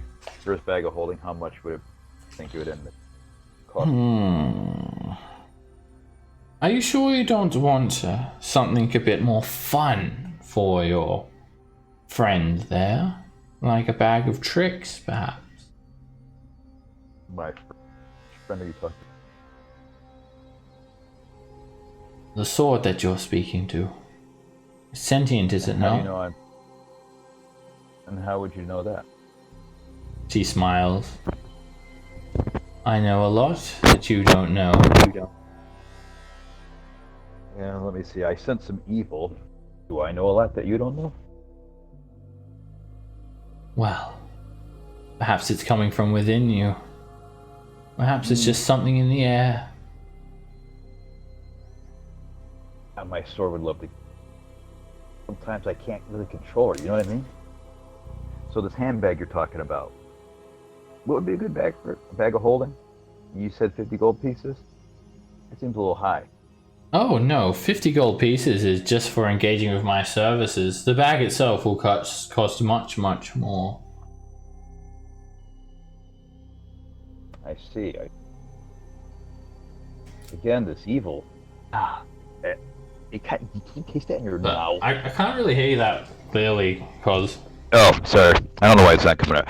I go, that evil, can you just kind of taste it? I feel it on my teeth, on my tongue.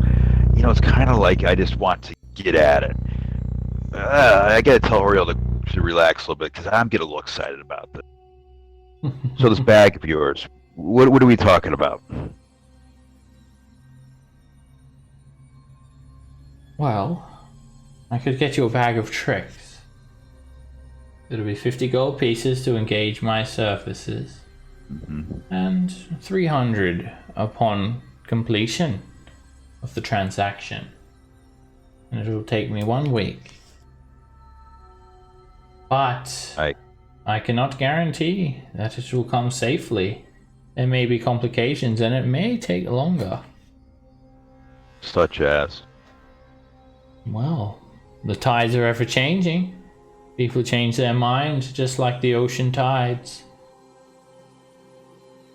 It may take several weeks, but no longer than 4. Gotcha.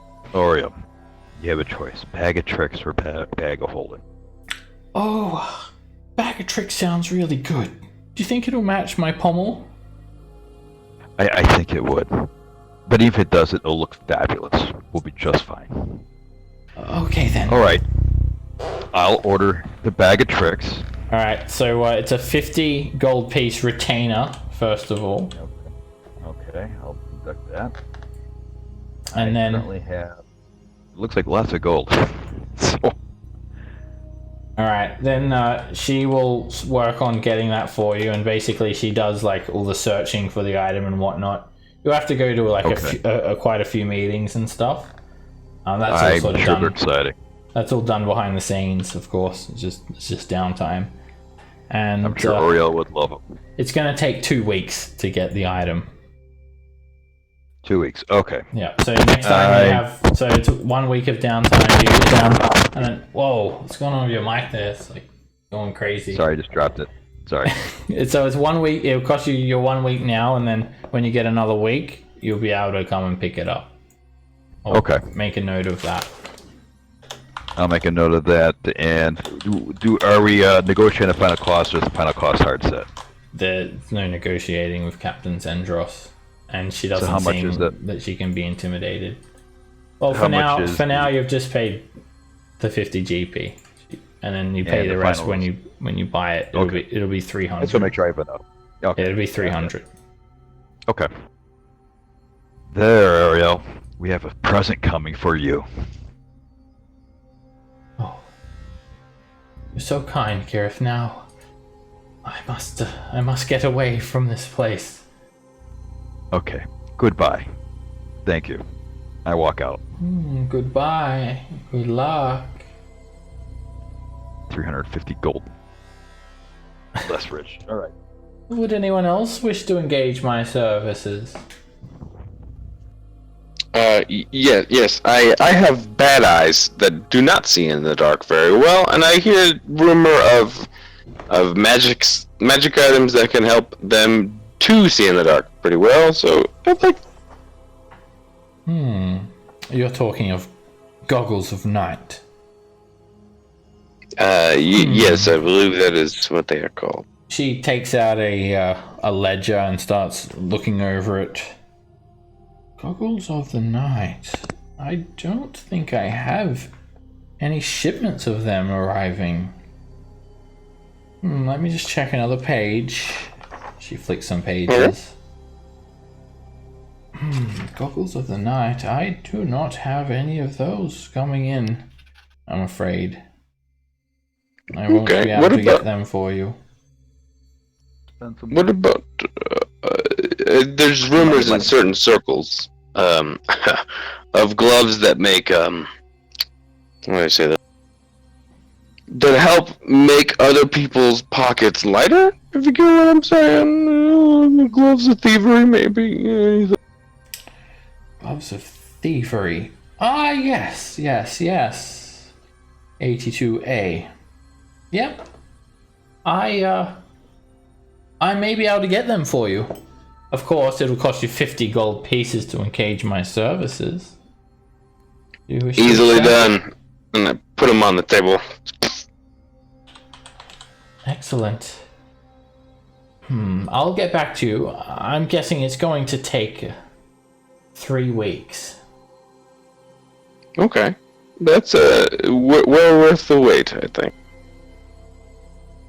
Of course. And I'll make a note. So you've used like 1 week now, and then when you get another 2 weeks, you can come and pick them up. Gotcha. Lots of Thievery. And then yeah, that'll be 300 as well.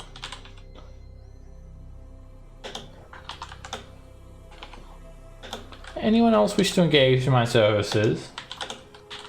Yes, actually. If you could procure a +1 shield. A shield. +1. 16, 18, F. I think I may be able to intercept one of these magic items for you. You know the drill. 50 gold pieces to engage my services. I drop a sack of 50 gold on the table. Excellent. Oh, this will be a while. I'm going to have to get back to you. I think it's going to take about 4 weeks. Actually, I was wondering if I could pay you. Could you the process? I cannot rush these things. It is what it is. No amount of coin will make tides bring ships in quicker. Alright.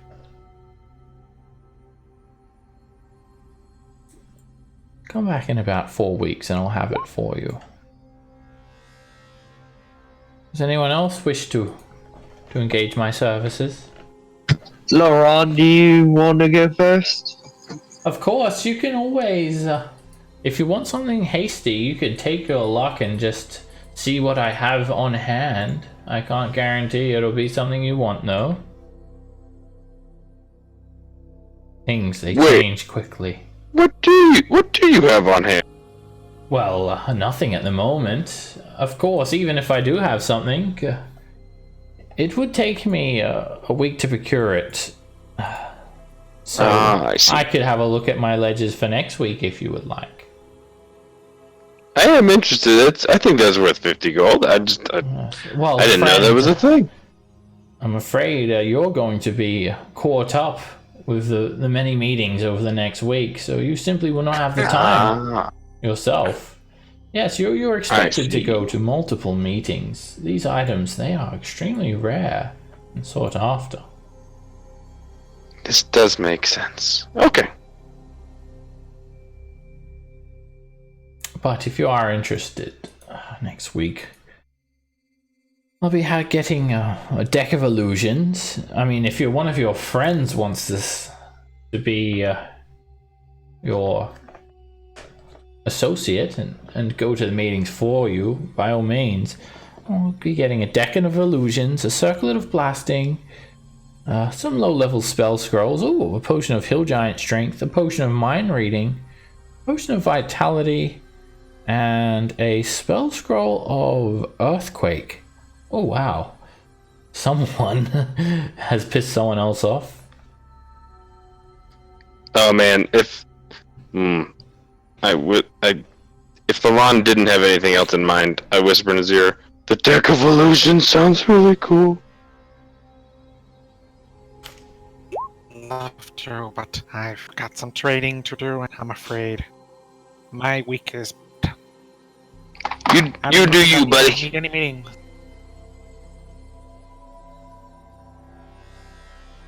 Sweet. Alright, let's see. And what would you like, Laron? Oh, by the way, Bariza, do hope you find your wife.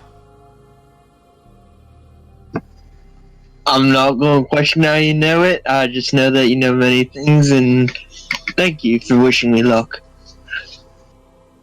Of course. Thank you for all of your services to Saltmarsh. No problem. Now, LeBron, were you going to buy something?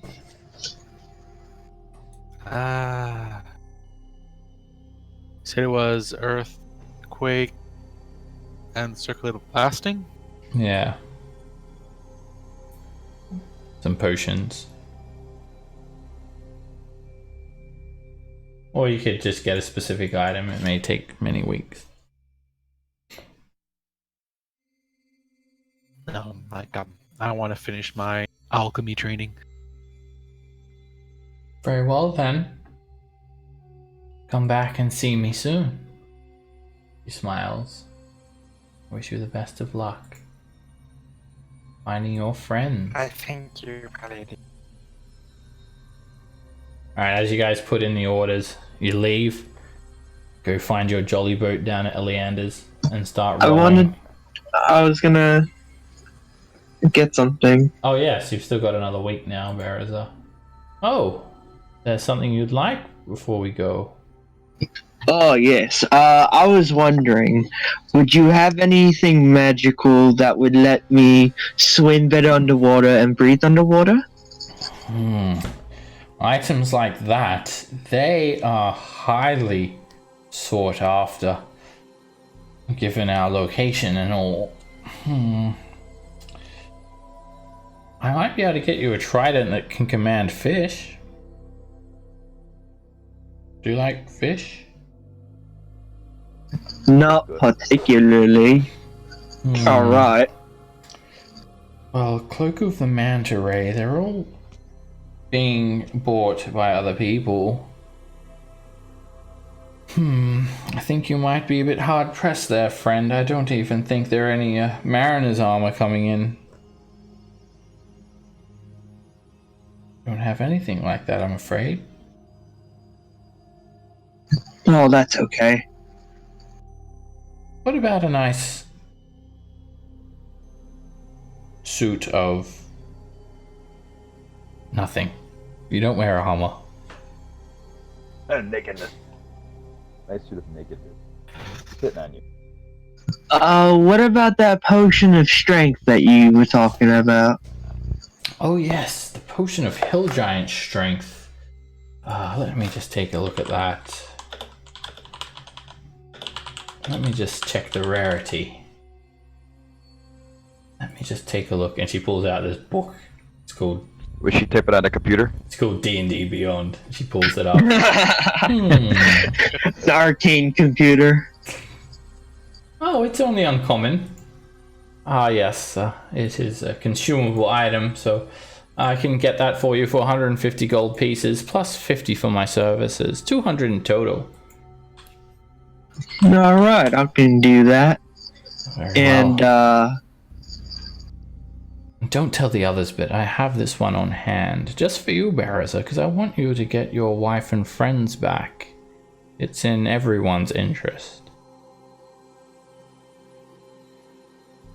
There you go. You can have it now. Oh, well, thank you. So, it makes your strength, it's a hill giant strength. It makes your strength 21 for an hour. Alright, cool. Alright. I actually want to go to Kaladex spell scribing. Maybe a couple of spells scribed. Okay. Given the limited time that you have from like now and today, I'd say that you can like scribe about only 6 hours worth, so 3 levels worth at the moment, because you're on a time crunch. So you can, yeah, it costs you the price listed there to copy from him, and then also the price it costs you usually for your ink. And like you didn't kill him, because otherwise you wouldn't be able to copy those spells. Yeah, you can pick those any of those spells 3 levels worth at 2 and a 1, 3 1s, or whatever. And Okay. we'll wrap it up here for tonight, guys. Thank you all very much. Next week we'll start off with you guys going to rescue your friends at Abbey Isle. If you want to like buy any other mundane equipment, you can just like from the PHB, you can just do that as well. You don't need to like role play that or anything. So, Seb, you said that we could make, like, contacts in the town, right? To make what? Sorry. Your Like- charisma, your That's a 1 week of plus your charisma. downtime. Oh, okay. Yeah, that's Yeah, it. You guys will get also- like a lot more downtime when you get some of these important things out of the way. They'll be like, Alright. Because I wanted to see if I could make Andros my contact, because we're already getting kind of along well. who? Sorry. Andros, the tiefling lady? Oh, maybe. Maybe. Seb, Yeah, how much is the +1? it's I only 300 found uncommon item. 300.